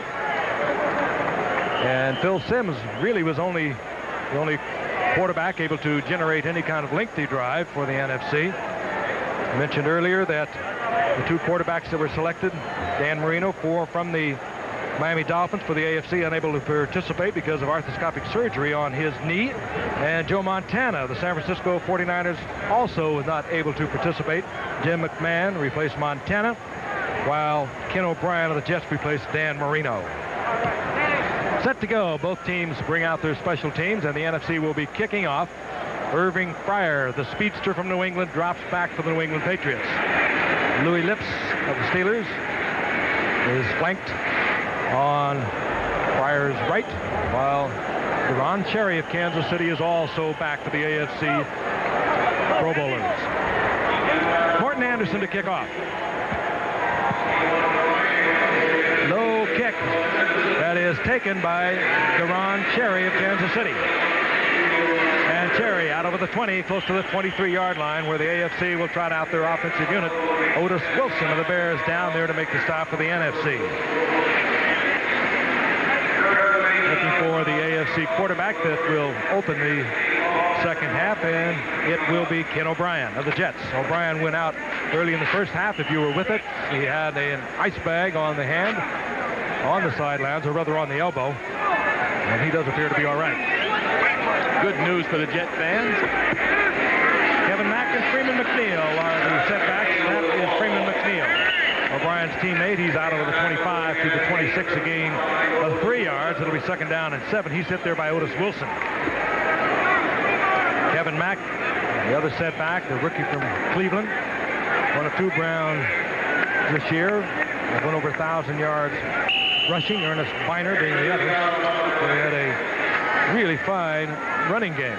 Marty Schottenheimer's done a fine job over there at Cleveland. They made the playoffs, and Bernie Kosar developed nicely for a rookie this year. I think Cleveland's going to be a good football team. Well, they're already a good team, but they're going to be around for several years to come, threatening the playoffs, threatening these other teams in the playoffs. Kosar was not altogether too happy towards the end of the season. However, following that loss to Miami in the playoffs, a little critical of the offensive philosophy. He would like to throw the ball much more for Cleveland, as we watch Freeman McNeil work the left side. Ken Mack, by the way, has limped off the field for the AFCs. The AFC showed a little versatility on offense. They went to a single back, picked up some good yardage from it. Got a good block from Todd Christensen. McNeil did. You know, one of the reasons they do stress the running game in a place like Cleveland, too, Frank, is that bad weather up there. You just simply can't pass the football as much as you'd like to. And they play on that natural surface, so it can get pretty sticky and muddy. This is Freeman McNeil again on 3rd down and 3, and he has the first down yardage out at the 35-yard line. It'll be first down AFC, and we're going to pause 5 seconds and allow our stations to identify themselves. Channel 10, WPLG, Miami, Fort Lauderdale. The 16th annual AFC-NFC Pro Bowl game from Aloha Stadium in Honolulu. Frank Gifford along with Joe Namath and O.J. Simpson. The AFC Pro Bowlers leading the NFC 24-7. A couple of turnovers in the second quarter provided major points for the AFC. And the AFC is a 1st and 10 at their own 35-yard line. The quarterback is Ken O'Brien of the Jets, and he fires out and misses. Louis Lips on the out pattern. Their covering was Everson Walls. You know, that was a poor job of blocking on behalf of the AFC. Otis Wilson, the fine linebacker from the Bears, really came clean from the outside. And again, the reason these teams limit the outside blitzing is because you should be able to pick up that type of a blitz. Geez, he came clean, not a man laid a hand on him. A quick look at Ozzie Newsome of the Cleveland Browns on the sidelines. Had another great season. 62 receptions this past year. O'Brien back, gets the time, fires out, and he gets it complete. That was Mark Clayton who hustled across the field to get first down yardage right up at midfield. We'll take a look at Clayton from our ground level camera. O'Brien this time had time to get it to him, Joe. And he's a very accurate passer, too. He's one of 2 quarterbacks in the entire NFL that completed more than 60% of their passes. The other, of course, is Joe Montana, the 49ers. He's accurate, very selective where he throws the football, and that's why he had a minimal amount of interceptions this past season. First down, AFC right at midfield, and O'Brien is back once again. O'Brien with a fine touch trying to get the ball to Ozzie Newsome, and Ozzie Newsome comes down with the football, but he's out of bounds. There's Todd Christensen, rather. Todd Christensen trying to keep those feet in bounds, and let's take a look at it from the end zone. Kenny's not one of your top scramblers in the league, but he does know how to buy time. He moves out of there nicely. Good defensive work by the NFC, and I think old Todd had both feet in bounds that time. Yeah, that was a great piece of work by Todd Christensen. It's the first time I saw a guy on the sideline keep his heels in bounds and not his toes in bounds. We're usually talking toes, aren't we? This time we're talking heels. Second down and 10. Ball gets away from O'Brien and is loose. And this is what the NFC would like to get, and that's the turnover, and they do get it. So the NFC gets a break. They get the football back. The bottom of that pile. There he is, number 54, Randy White. The Dallas Cowboys playing in his 9th Pro Bowl game. Still one of the dominant forces in the National Football League is Randy White, now in his 11th season. It's one of the difficult things about this game, too, is the quarterback-center exchange. Having only 1 week to work with the center, you're going to have a fumble now and then. During the regular season, you're used to your center. You don't have as many fumbles. Bill Sims of the Giants is the quarterback for the NFC. Roger Craig looking for yardage. He'll lose back to midfield. It'll be second down at 11. And down on the sidelines, Tim Brent is with Marcus Allen. One of the MVPs this year in the National Football League. Marcus scored in the first half, and it is hot down here. How are you holding up? I'm holding up pretty well. you know, the guys are in pretty good shape, and we're just excited to be here and having a good time. I've been spending most of my time at Burger King waiting for Herb to show up, but he hasn't arrived. They wanted to win some money, but it's not going to happen this trip. I thought you were Herb. Let me ask you something. In the very basic situation and the way they set this thing up offensively and defensively, does it make it tougher on you as a runner? No, these guys are professionals. They bright, intelligent guys, and they can pick up systems really fast, and that's what we've done today. Great year for the Raiders again. Came up a little bit shy. How close are you? What do you have to do next year to get back to the big one? Well, I think it was a good year for us, and we're proud of that fact. But as far as our expectations are concerned, it wasn't good enough. 11-4 season or 11-5 season would be great for a lot of people, but we want to win the big one. That's what it's all about. And my hat's off to the Chicago Bears and New England Patriots who beat us. But I just think if we continue on the path that we're doing right now, we'll do okay. Congratulations, Mark. All right, back upstairs, Frank. And Sims is back once again. He's hit Cosby for the first down for the NFC. Down at the 27-yard line, he comes back to another tight end, Jimmy Giles, and Giles comes down with the football close to another first down near the 17-yard line. So Phil Sims has the NFC moving once again. Well, as we listen to Marcus try to get some commercial deals going for himself, it was funny listening to Don Shula talk about the backs. He was saying how impressed he was on Freeman McNeil, but how Marcus is hard to tell in practice because he's so cool in practice, but he's always under control. Giles is about a foot short of the first down. His second down, short yardage. Roger Craig, he spins and twists, and he'll have the first down at the 16-yard line. Roger Craig, again, the first player in NFL history to get 1,000 yards rushing and receiving for the same season. Sparkling year for Roger Craig. NFC trailing here in the third quarter, 24-7. They change the setback. Still Morris is in, number 20 of the Giants. Earl Riggs of Atlanta, number 42. Sends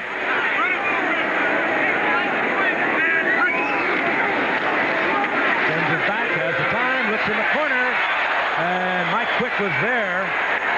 Mike Haynes was covering, but Quick was open for a moment. Quick runs a nice post corner pattern here. He drives to the inside and cuts out. Nice pattern. He had his man beaten. It just Field couldn't get the ball to him. Just missed the pass, or he overthrew the pass is what I should say. Appeared to try to throw it on the line looked to be one of those passes you should throw a little up and over, let the guy run under it. And that comes again with timing, you know. He may not have been ready to throw then, and that's why he had to put more heat on the ball to get it out there. Maybe Field was a little late. It'll be second down and 10. The ball near the 15-yard line. Sims looking for Art Monk. Yes, touchdown, working against Louis Wright. Art Monk set an NFL record in receptions a couple of years ago. And had a tremendous season this year with 91 receptions. Makes a tremendous catch working against Louis Wright. A lot of concentration. The ball was loose for a moment. There's Louis Wright, number 20. Keeps his eyes on the football, and he comes down with it in the end zone. Great individual effort here. This is the kind of play you expect to see now and then from these all-stars. And it's designed this way. They expect Monk to adjust to the football. He does it well. He does it better than most receivers. Well, when the guy's covered like that, they try to throw the ball to the back of the helmet of the corner who's covered him, and they expect him to adjust to the ball, and that's exactly what he did. Anderson brings the NFC All-Stars to within 10 points. We'll be back at Honolulu in a moment. And that he is questionable as to whether or not he can come back. And Joe, he told you really that he damaged that knee in the Super Bowl. Right. I was with Jim yesterday at the golf course, and he told me he's concerned about it. It's bothering him. There's some loose pieces in there, and that he's in fact going to have arthroscopic surgery later on this year to find out what exactly is wrong with it. So it has been bothering him for a while. Irving Fryers deep. Anderson puts the foot to it. This one will be taken by Deron Cherry of Kansas City. And Cherry out to the 26-yard line, taken there by Joey Browner of the Vikings, the special teams player who is here today and performing well. Looking at McMahon on the sideline, it's beyond me how a guy can go on national TV with that junk in their mouth. You know, I happen to agree with that. It's a bad habit. Hopefully he'll break it, and the rest of these people that chew tobacco get over that habit. Well, he gets rid of it little by little. Mike Munchak, offensive lineman, has also had a sore knee, will not be back. Fred Pullen, the 49ers, will not be back. He has a sore left knee. as we look at the attempt of Steve Largent. Dan Fouts, the quarterback, and Steve Nelson of the Patriots for the AFC has a sore ankle, and he may be back. Fred Young, the special teams player from the Seahawks, has a pulled groin injury, and we understand he will not be back. So the game has taken its toll. 10:04 remaining in the third quarter. The AFC over the NFC 24-14. You know, O.J., you mentioned that chewing tobacco. I was a villain. Now, I broke that rule. I chewed tobacco 17 years, and I quit my last year when I was with the Rams, and it was one of the most difficult things I ever had to do, stop chewing tobacco. Marcus Allen over the right side. A couple of yards, and that's all. It'll be 3rd down and 8. We had a coach one year. He chewed tobacco and swallowed some in the middle of the game, and we thought we would. We thought we had a ex-coach on our hands. Time remaining in the third quarter. Marcus Allen, the NFL's leading rusher, had a tremendous year.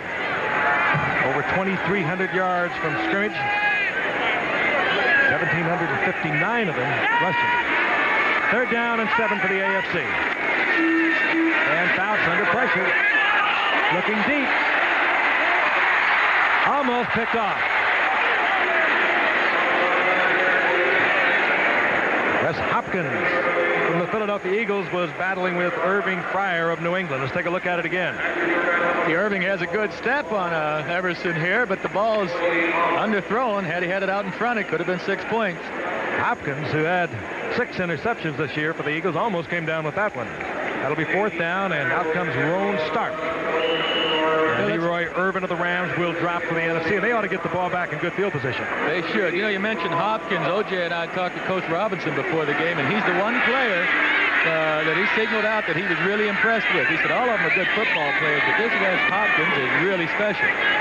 Low kick that doesn't turn over for Stark, and here comes Irvin. There goes Irvin at the 40-yard line. Really pounded. That was Chris Hinton of the Indianapolis Colts who hustled down there and hits Irvin right at the 40-yard line. We'll be back in the annual AFC-NFC Pro Bowl game. We are in the third quarter, and the AFC now has a 10-point lead over the NFC. 9:09 remaining here in the third quarter. Phil Simms stays on at quarterback for the NFC. 1st down and 10 at their own 40-yard line. Simms trying to get it deep, and just does overthrow Tony Hill. Another member of the 1986 Hall of Fame class is Kenny Houston, the great defensive back from the Oilers and the Redskins. He's with Tim Brandt on the sidelines.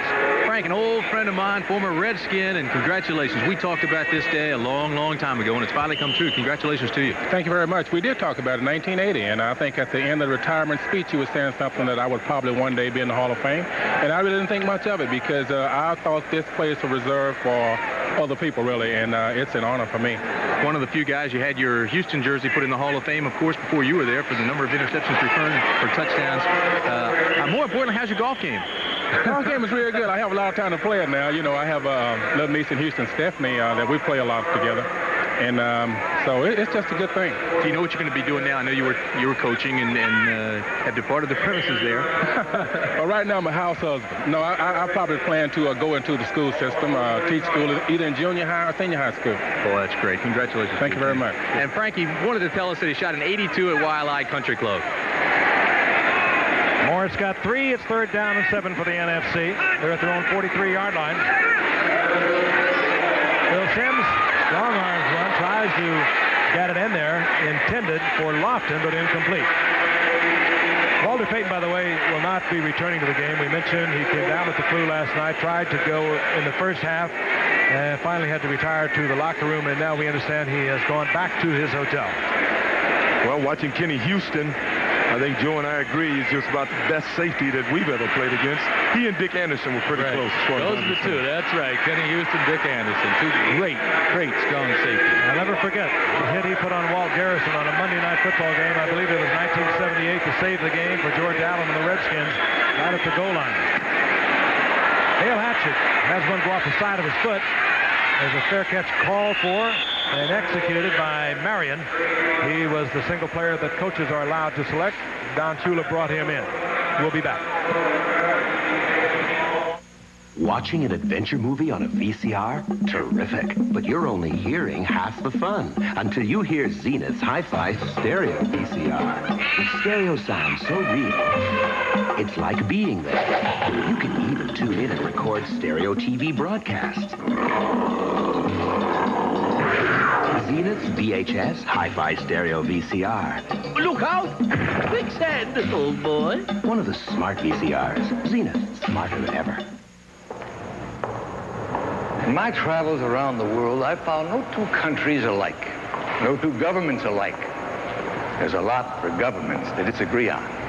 But 31 governments have found at least one thing they can agree on: the power of Sperry computer systems to make government manageable. Now, if 31 countries can agree on that, who knows what else?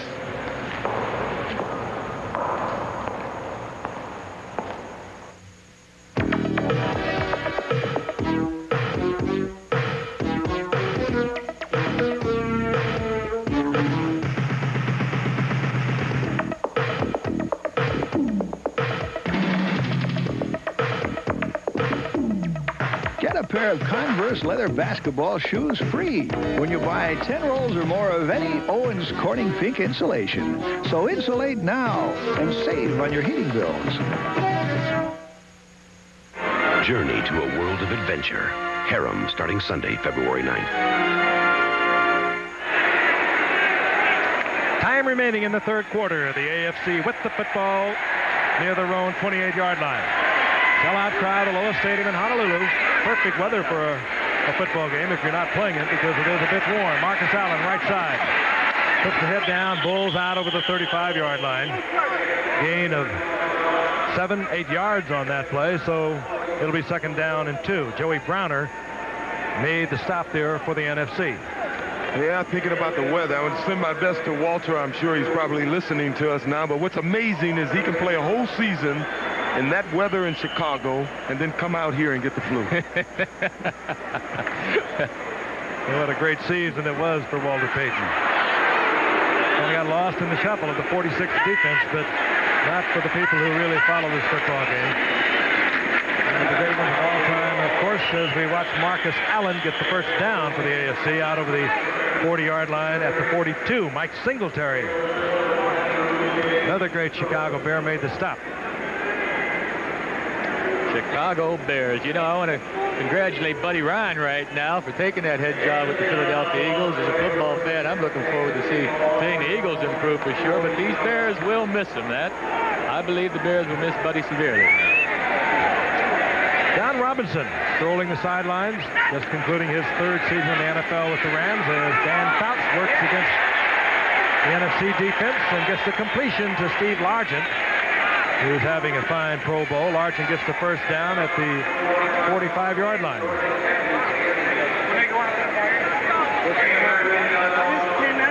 Deceptively fast, has absolutely fantastic moves and tremendous hands.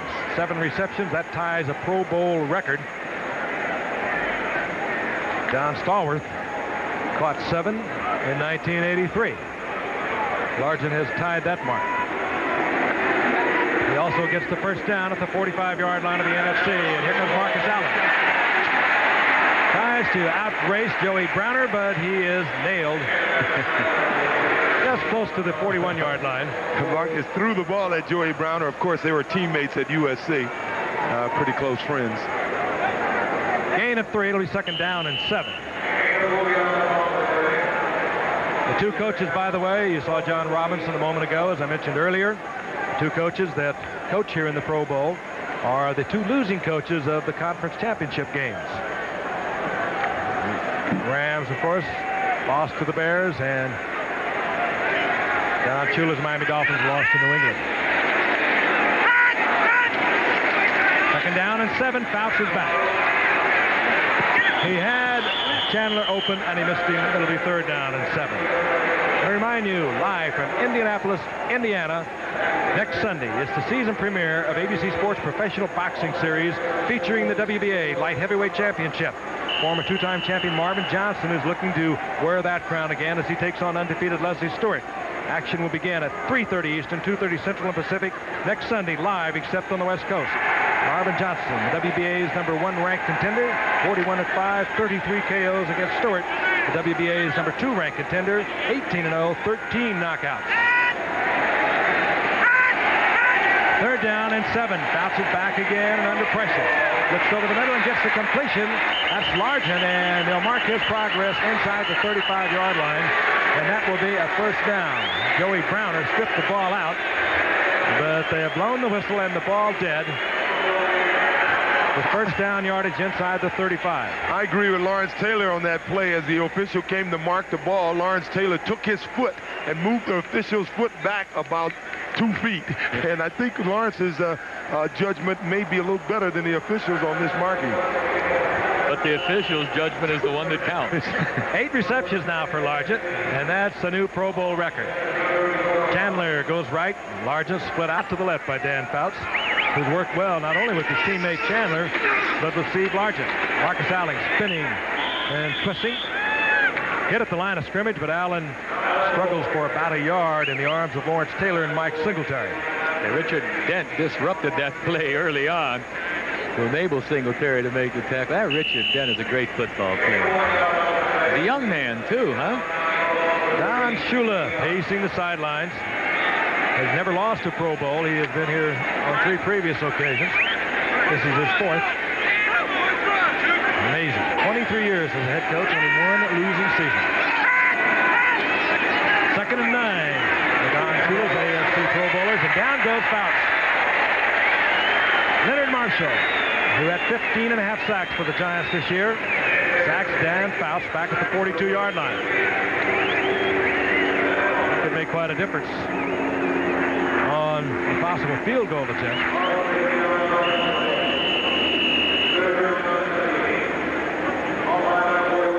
That'll be 3rd down and 16. That's the time remaining in the 3rd quarter. The 3rd wide receiver is now in for the AFC. Joining Wes Chandler and Steve Largent is Irving Fryer.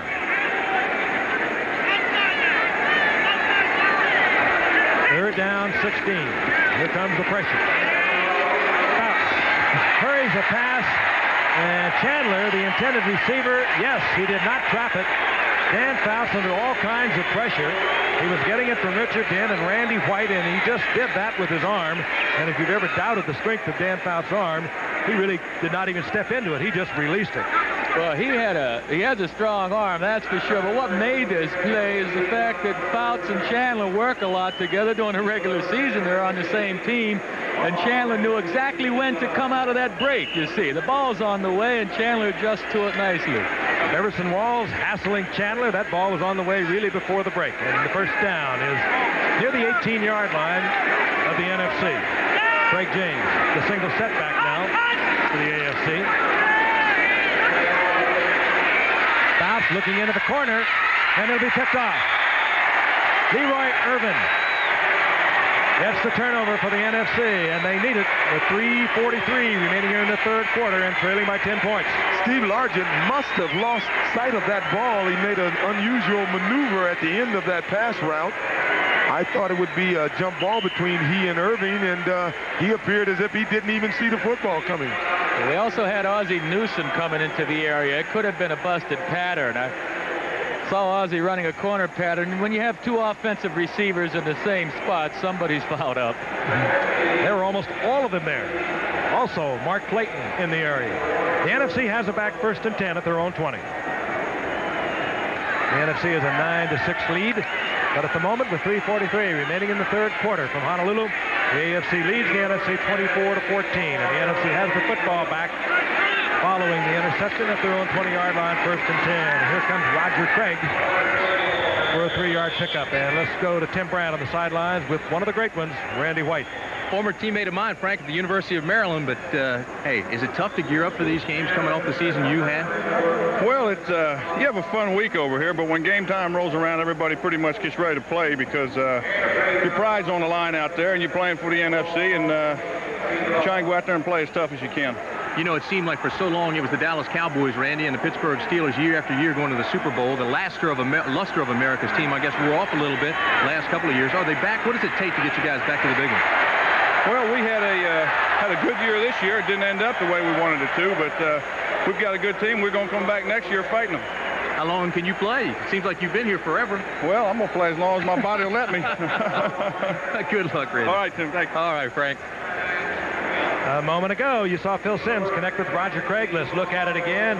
Simms had a lot of pressure around him, and you see that deceptive speed of Roger Craig. He takes it there, that high stepping style of his down the sidelines, and he gets an NFC first down out at the 42-yard line.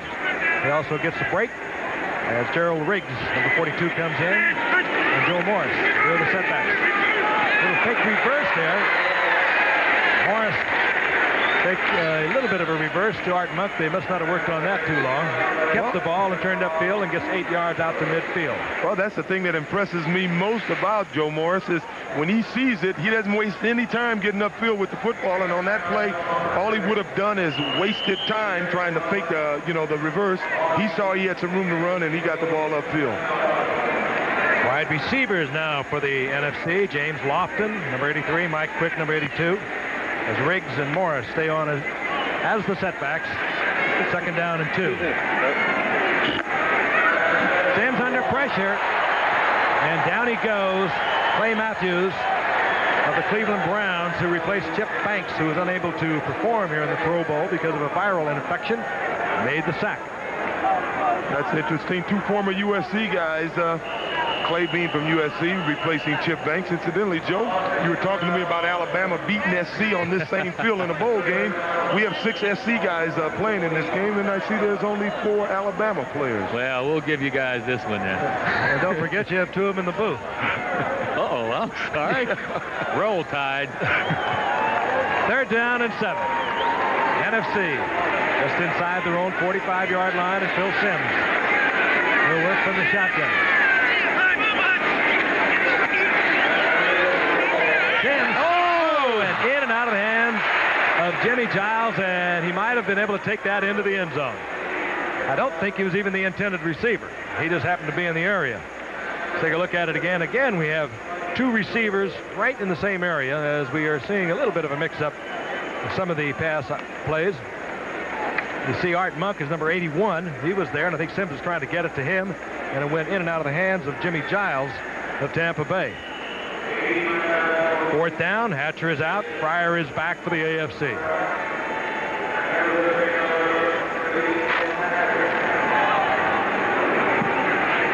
Hatcher spanks a beauty. And it does take an NFC bounce all the way back out into the arms of Joey Browner at the 5-yard line, and you really understand why Joey Browner was picked as the special teams Pro Bowler for the NFC. He's been all over the football field. And let's take a look at the form of Dale Hatcher, as he really caught this one. It turned over beautifully on the spiral. It came in nose down and took an NFC bounce to the 5-yard line. So the AFC is backed up.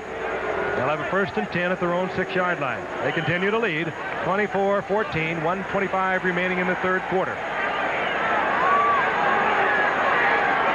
Ken O'Brien remains the quarterback for the AFC. Freeman McNeil, and he is nailed by Ricky Jackson. And with all the great linebackers around pro football, sometimes I think Ricky Jackson of New Orleans often gets overlooked. Yeah, Frank, I agree with you. There's one thing Ricky Jackson does better than any linebacker that I've seen is when the ball is coming to him, he will penetrate better than anyone. He recognizes plays coming at him, and he is in that backfield. That's just another indication of what it means to be a winner. If he was on a winning football team, people would be saying he'd be a household word, Ricky Jackson. But down there in New Orleans or on Tampa Bay like Wilder, you know, these guys just don't have the winning teams to get popular with. O'Brien had to hurry that pass. He was under pressure. Randy White was right in his face. The intended receiver was Louis Lips, but that was a pass that, had it been underthrown just a little bit, could have been picked off. It's also a good indication that his elbow is okay. Yeah. I'm talking about Kenny O'Brien. Going back to the point that you just made about the cities that you play in, you know, a lot of people think Andre Tippett may be the premier outside linebacker. He has something like 35 sacks in the last 2 years, and if he played in New York City with he and Lawrence Taylor, I think it'd be Mickey Mantle, Willie Mays all over again. Right. If you could make that trade, you'd be doing something. Who's the best? Third down and 12. 39 seconds remaining in the third quarter. Bryan said something between and McNeil. This is McNeil. I think McNeil was asking O'Brien what the snap count was. He gets out to the 10-yard line, but it'll be a fourth down. And Fouts, who holds so many Pro Bowl passing records, had a tough year with San Diego in terms of the physical beating that he took. What a more remarkable career. I mentioned the 47 300-yard games. Included in those 47 games were 6 games of 400 yards or more as the final seconds tick off here in the third quarter. The AFC over the NFC after 3, 24-14. We'll be back after this from our stations. Trailing 24-14 as we enter the fourth period. Should get the ball back in good field position. Leroy Irvin of the Rams is deep. Left footing kick thrown Stark. Bangs it. It's a short kick, and here comes Irvin. And Irvin, thinking of the future, steps out of bounds at the 32-yard line. Good field position for the NFC, and they would really like to get one in. They'd like to get the big one, the 6 from this point. And this game would be totally competitive once again. NFC sends out Gerald Riggs, Joe Morris, Phil Simms, who has guided the NFC to the success they have had thus far in the game. McMahon troubled in the appearance that he made. He was 1 of 6, had an interception and a fumble. Phil Simms looks it over. Dumps it off to Riggs, and Gerald cannot hold on. And on the sidelines with Dan Fouts, Tim Bryant. Danny, of course, holds the all-time passing records in this game, and only 1 touchdown, though, in the last couple of games you were over here. But this team has really performed well, the AFC. What is the reason for that? Have you guys great practices or what? Well, Coach Shula has put in a solid game plan for us, and we did work hard this week. You know, you come over here and you got a lot of distractions, but we practiced very hard, and I think it's showing today in the field. How difficult is it when you bring all these guys together and you try to put in an offensive system? Well, I think the main thing is communication and being able to use different terminologies, intermixed terminologies here, and not worry about whether you call the play right, just as long as everybody is on the same page and knows what to do. And of course, the defense has to stay much more basic than it normally does. I mean, you're not facing the type of blitzes you get, or at least you're not supposed to. I'll tell you what happened. We come down the first series and didn't get any pass pressure on the quarterback at all. The second series, they come in with a double stunt, and I throw the interception. So they have ways of taking care of our pass blocking. I know that. What's it look like now for the future, the San Diego Chargers? I think we're headed in the right direction. We had an excellent year last year for a young team in transition, and the feeling on the ball club is very positive. Okay, thank you very much. You bet, Tim. All right, Frank. Phil Simms has hit that Cosby for a first down. They're at the 14-yard line, and the handoff is to Roger Craig, and Craig is down close to the 5-yard line. Simms now 10 of 21, 141 yards and 1 touchdown. You know, watching Fouts, you know, Mike Ditka, I think, is one of the few great players that become a successful head coach winning the Super Bowl. I think Fouts is going to be a great head coach one day. He really seems to understand the game, and the players seem to really have a lot of respect for him. He does understand the game, that's for sure. He's one of the smartest quarterbacks in the league. Second down and 2. NFC threatening. Riggs barreling down to about the 2-yard line. He'll have an NFC first down. And let's take a look at the third quarter stats as Phil Simms continues to move this NFC offense. And the NFC beginning to get a little bit respectable as Phil Simms has taken the NFC on a couple of drives. And he has them down there well within scoring range. They have a first down, goal to go inside the 3-yard line. 24-14, the AFC over the NFC, but that could change very quickly. Down in this area inside the 5-yard line, under the defensive rules that govern this game, you can bring both outside linebackers. For the NFC, John Robinson has the 2 tight ends in the ball game. And Joe Morris is hammered back. Lance Mill leading the way along with Joe Klecko, a pair of Jets against a giant. He not only has 2 tight ends in there, Frank, I just noticed that Russ Grimm was playing tight end on the left side, and he has Jimmy Giles and Cosby in the game as well. All the big folks in. Second down, goal to go. Morris carried it to the 2-yard line. And now the setbacks in the huddle for the NFC are Joe Morris, number 20, and Roger Craig, number 33.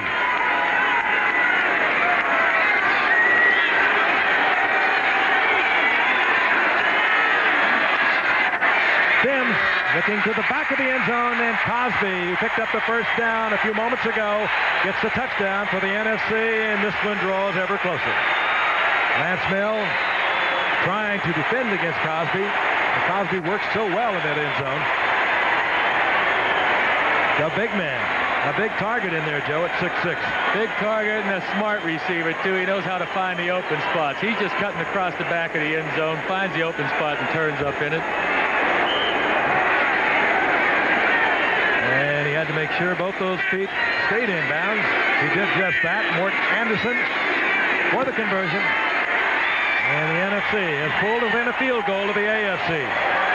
We'll be back in Honolulu in just a moment.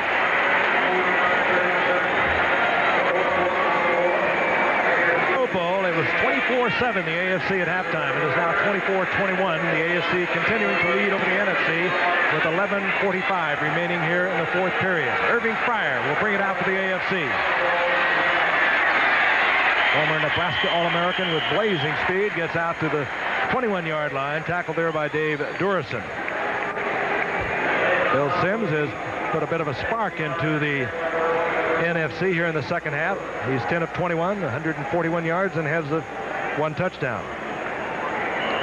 Actually, I'll correct myself. Sims is 11 of 22, 143 yards, and now 2 touchdowns.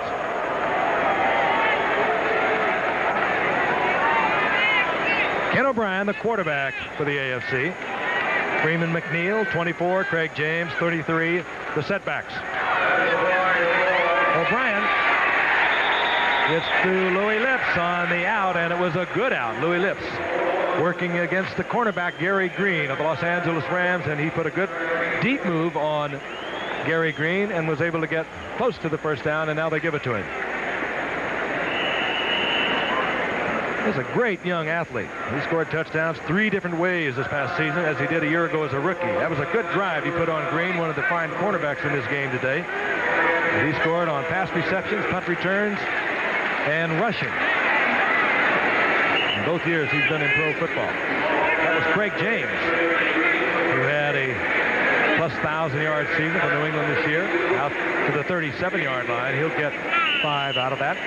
It'll be second down and 5. Craig's a former SMU pony, as Doak Walker played his college football back there at SMU. Doak Walker, one of the 5 86 Hall of Famers that were presented here today. And there's Jim McMahon, we told you earlier. He'll probably not be back. He has bruised the knee that he hurt in the Super Bowl, and has had an ice bag on it throughout the second half. As Freeman McNeil gets another AFC first down out to the 42-yard line. E.J. Jr., the Cardinals, was there defensively.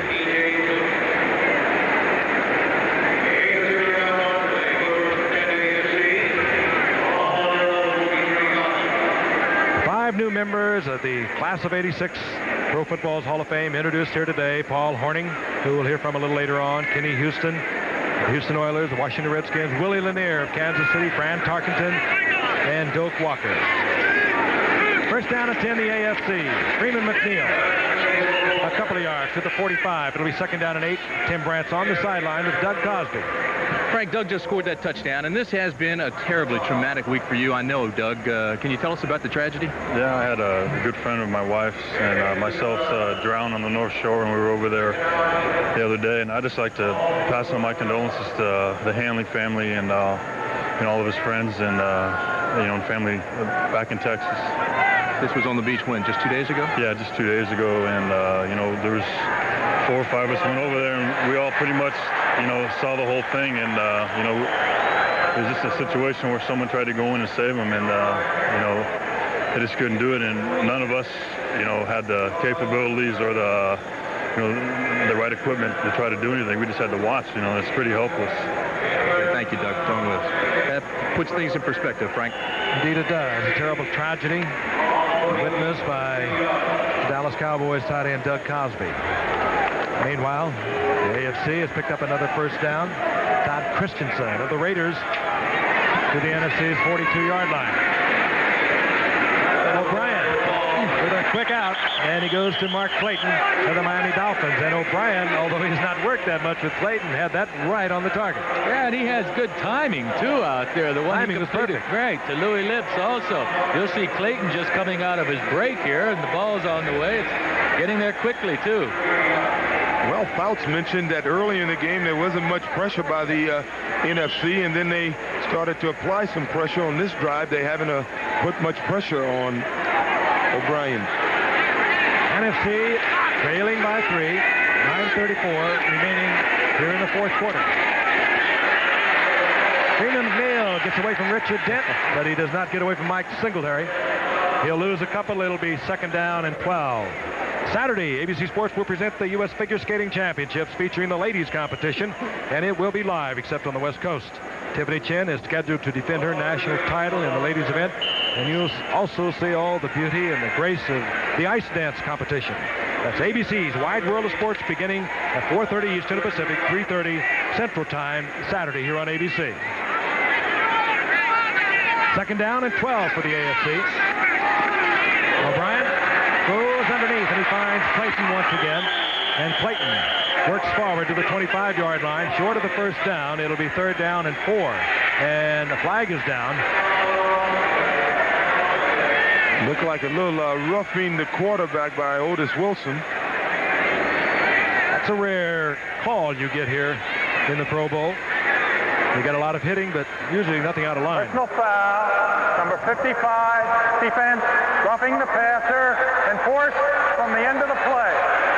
Take a look at it again. Otis Wilson banging into Kenny O'Brien a little late, and Otis Wilson had himself a great year for that Bears defense. That reminded me of the Dallas Cowboy game when he practically took up residency in the Cowboys' backfield during that win over the Cowboys 44-0.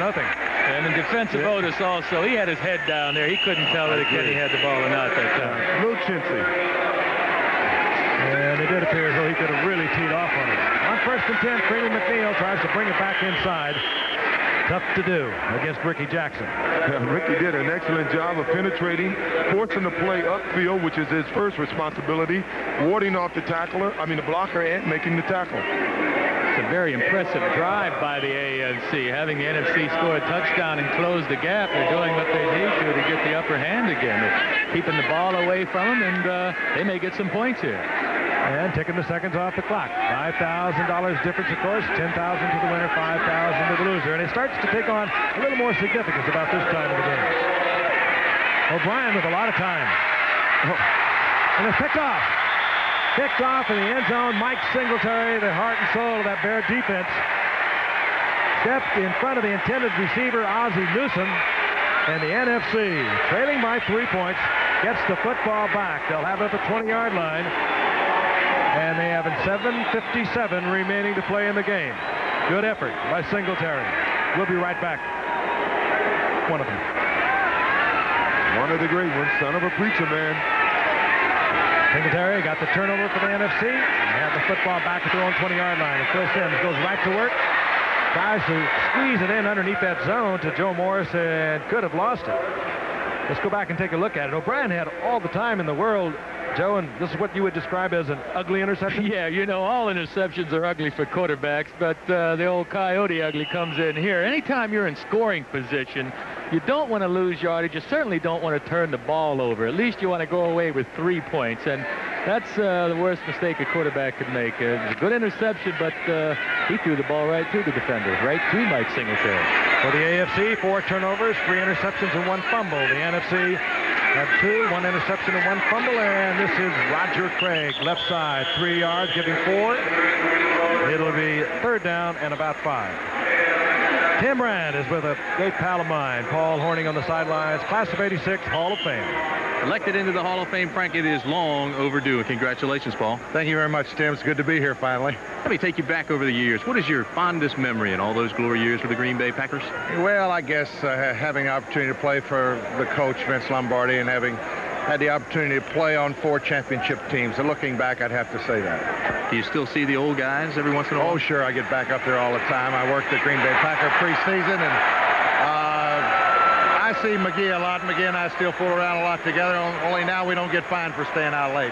Well, congratulations. I'm sure there was a couple times, when you must have thought this day may never even come. Yeah, I'm very happy. I'll tell you, it's been a great week, and of course it'll culminate back at Canton in about 6 months. So I'm looking forward to it, and I just want to, thank everybody who's been behind me all these years. Congratulations to you. Thank you, Tim. Okay, Frank. Farning played 9 years, scoring leader of the NFL, 59, 60, 61, suspended in 1963, and to me, he showed the most class and style of many football players I've known over the years when he handled that suspension for gambling on his own team at that time, and he handled it so well.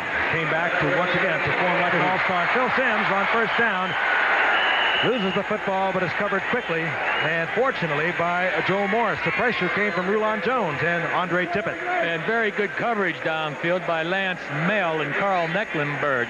What Simms was trying to do is hit Jimmy Giles on the crossing pattern, and both linebackers had beautiful coverage on Giles, and he couldn't get the ball to him.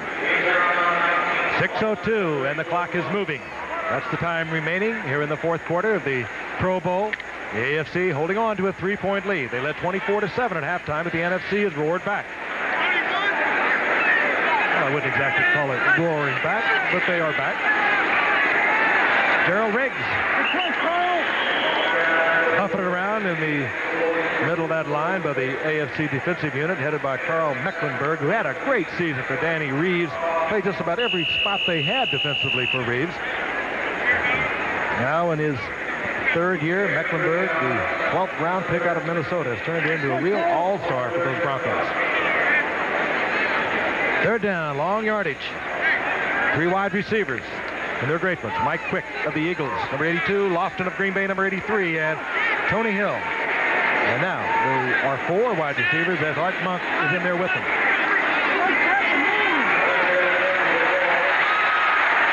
Simms throws under the coverage to Art Monk, who knew absolutely where he was. He gets the first down by less than a yard in front of linebacker Clay Matthews, and the NFC keeps their drive alive.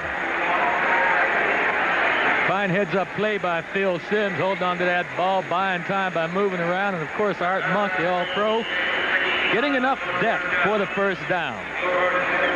What a difference when you have a veteran and somebody like an Art Monk. He knew exactly where he had to be. Simms had a lot of field in front of him. Other quarterbacks might have taken off and run with it. Simms knew that on third and long he needed more than he would pick up running, and they get the first down. Morris, again the fake reverse, and Morris takes it back inside and breaks the tackle to the 35-yard line for another NFC first down. I like Joe Morris. He says, you worry about faking the reverse. I'm getting this ball upfield. That's the second time he's done it. And the first time he gained 8 yards on this play, it appeared to gain about 12 to 13 yards. You know, Bill Parcells has told us over the past couple of years, O.J., you were there last year, he said, we don't like to run him too much. He told us this last year. Bill Parcells has done a tremendous job back there at the Giants, along with general manager George Young. But all of a sudden this year, they were running him every time they had an opportunity to, and he really responded. 294 attempts, over 1,300 yards for the little man. And here's Gerald Riggs. He had over 1,700 yards rushing. He gets a couple. It'll be second down and 8. Tackled by Mecklenburg of the Denver Broncos. Gerald Riggs, who really came into his own at the beginning of the '84 season with the severe injury to William Andrews. He had 8 in '84. He had over 1,400 yards in this past season. As I mentioned, over 1,700 yards. Second down and 8.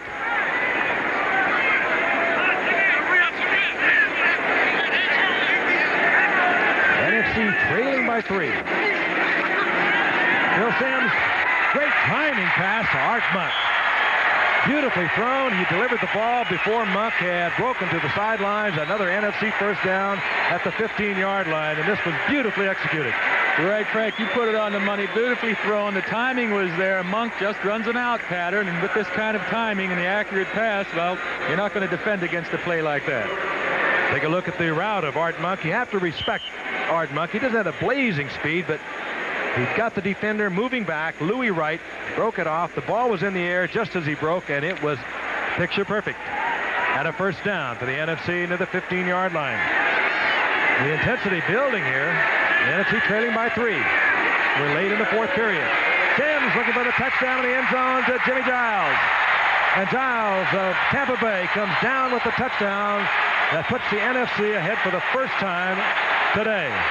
I tell you, talk about pride in players of this caliber, down by 17 points here in the third quarter. They're all the way back now. They're taking the lead, and I'll tell you, in this game, I've seen it happen more than once, and I played in 3 games when one team was at least 14 points down and came back to win the game. Phil Simms now 15 of 27, 210 yards. He's thrown 3 touchdowns. Really have to admire this young man. So many years in the early going of his career, suffering with injuries. Last year, went the entire season over 4,000 yards, setting a giant record for yardage passing. And that includes Tittle and Connolly. He's having a great day. We'll be back as the NFC has the lead. Anderson hits it.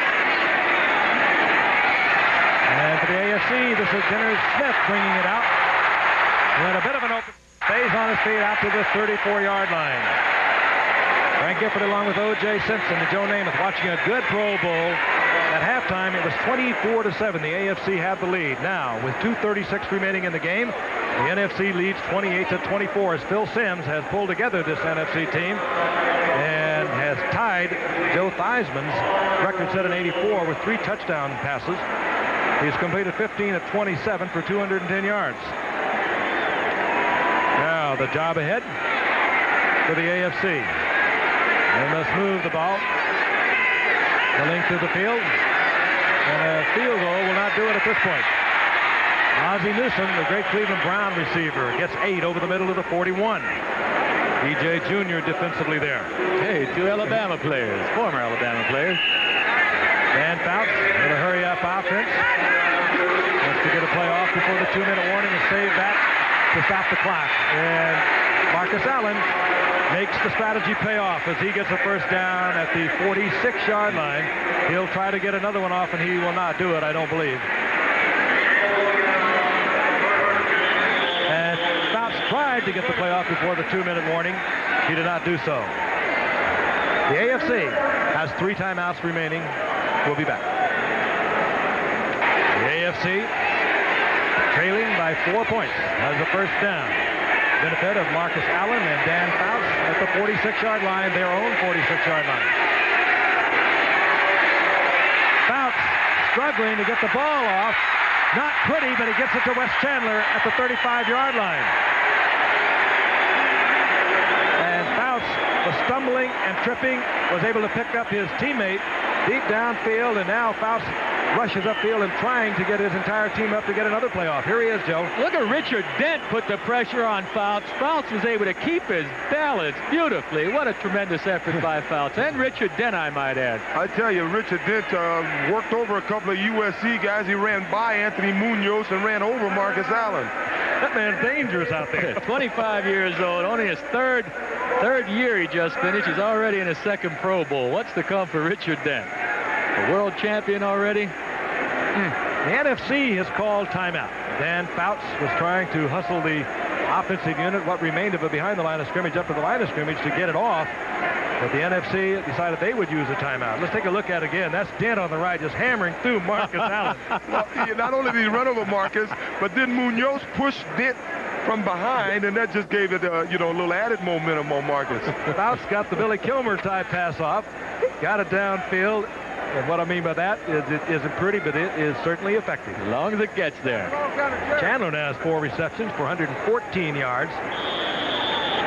That's a new Pro Bowl record set by Ken Burrell, 1976. He had 4 receptions for 96 yards. So Chandler, who has been spectacular today, working with his teammate Dan Fouts, makes another big catch. It'll be first down and 10, the AFC at the 34-yard line of the NFC with 1:36 remaining in the game, and the AFC trailing by 4. Now, if there's ever going to be a time that they may break a rule about blitzing, it'll be now. 4 down linemen. They can do that. Fouts. Picked off. Leroy Irvin. Irvin picks it off for the NFC and breaks it all the way back to the 43-yard line of the AFC. And Joe, once again, John Robinson with that very conservative offense. appears to have another victory. Leroy Irvin, who used to be a special teams man for the Rams, a punt return man, makes the big play that could be worth $5,000 per man to the NFC squad. That's the difference between winning and losing, stepping right in front of the intended receiver, Irving Fryar, and then brings it back to midfield. This man has turned into a fine defensive back. You hear more about Gary Green, and you hear about Lester Hayes and Mike Haynes, but operating in the same city as Leroy Irvin, who now has completed 3 years as a starter for the Rams at that cornerback spot. And he has made a big play.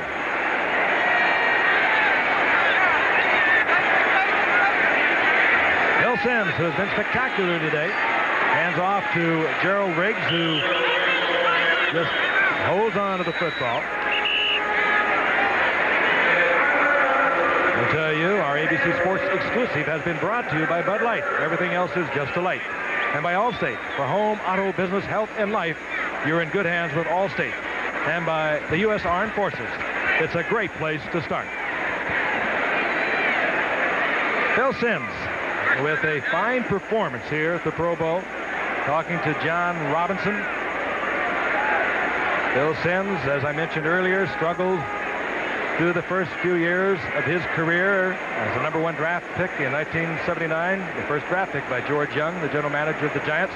People said, who's Phil Sims? He was from Morehead State. Then he was often injured those first few years. And last season really was the first year in which he played up to his potential. He passed for over 4,000 yards, led the Giants to the playoffs, led them to a victory over the Rams in this past season. He was a winner once again. With not the same statistics, but very effective. And he has the NFC on the verge of another victory here today. You saw the move at the top of your screen, Andre Tippett trying to get across the line of scrimmage. We'll remind you, coming up next, except on the West Coast, Cindy Williams will star as a wife looking for the perfect instant family to impress her husband's boss in Help Wanted Kids, the first in a series of unforgettable motion pictures on the Disney Sunday movie, which, by the way, will also be seen in its entirety and at its normal time on the West Coast.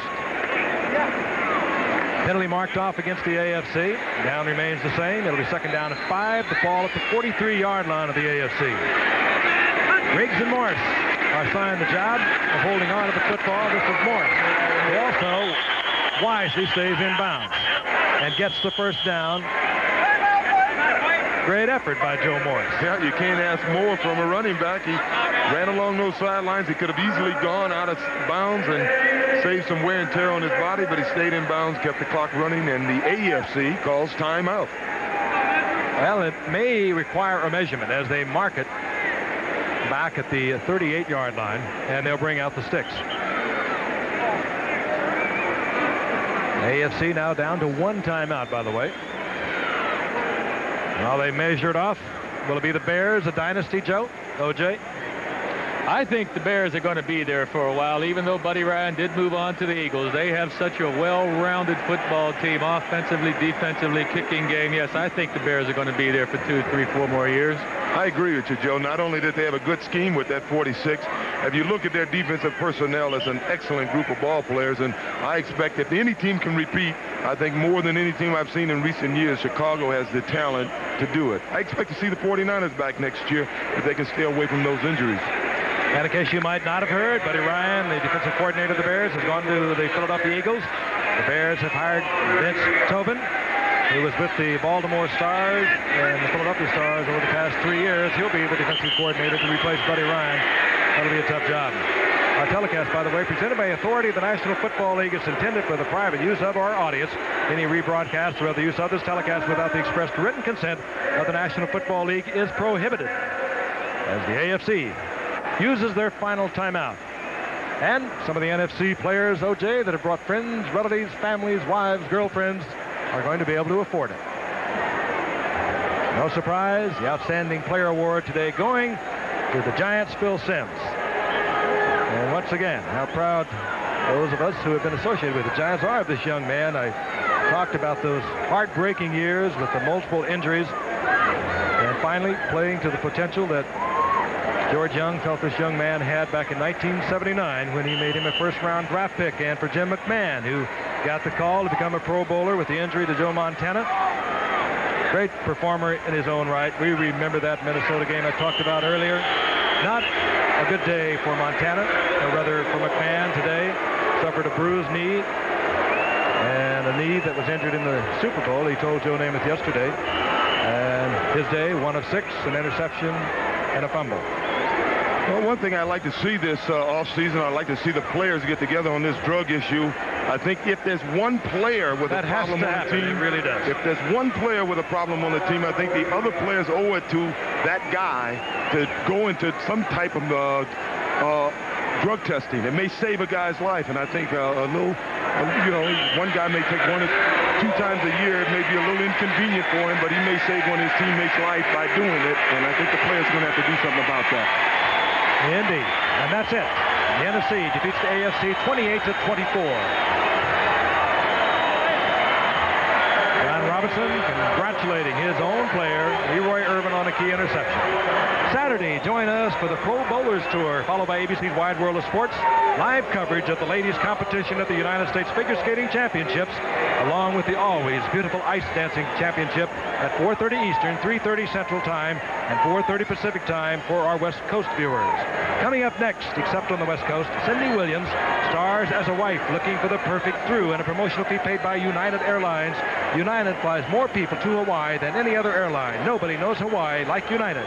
For Joe Namath, O.J. Simpson, this is Frank Gifford thanking you for being with us all year.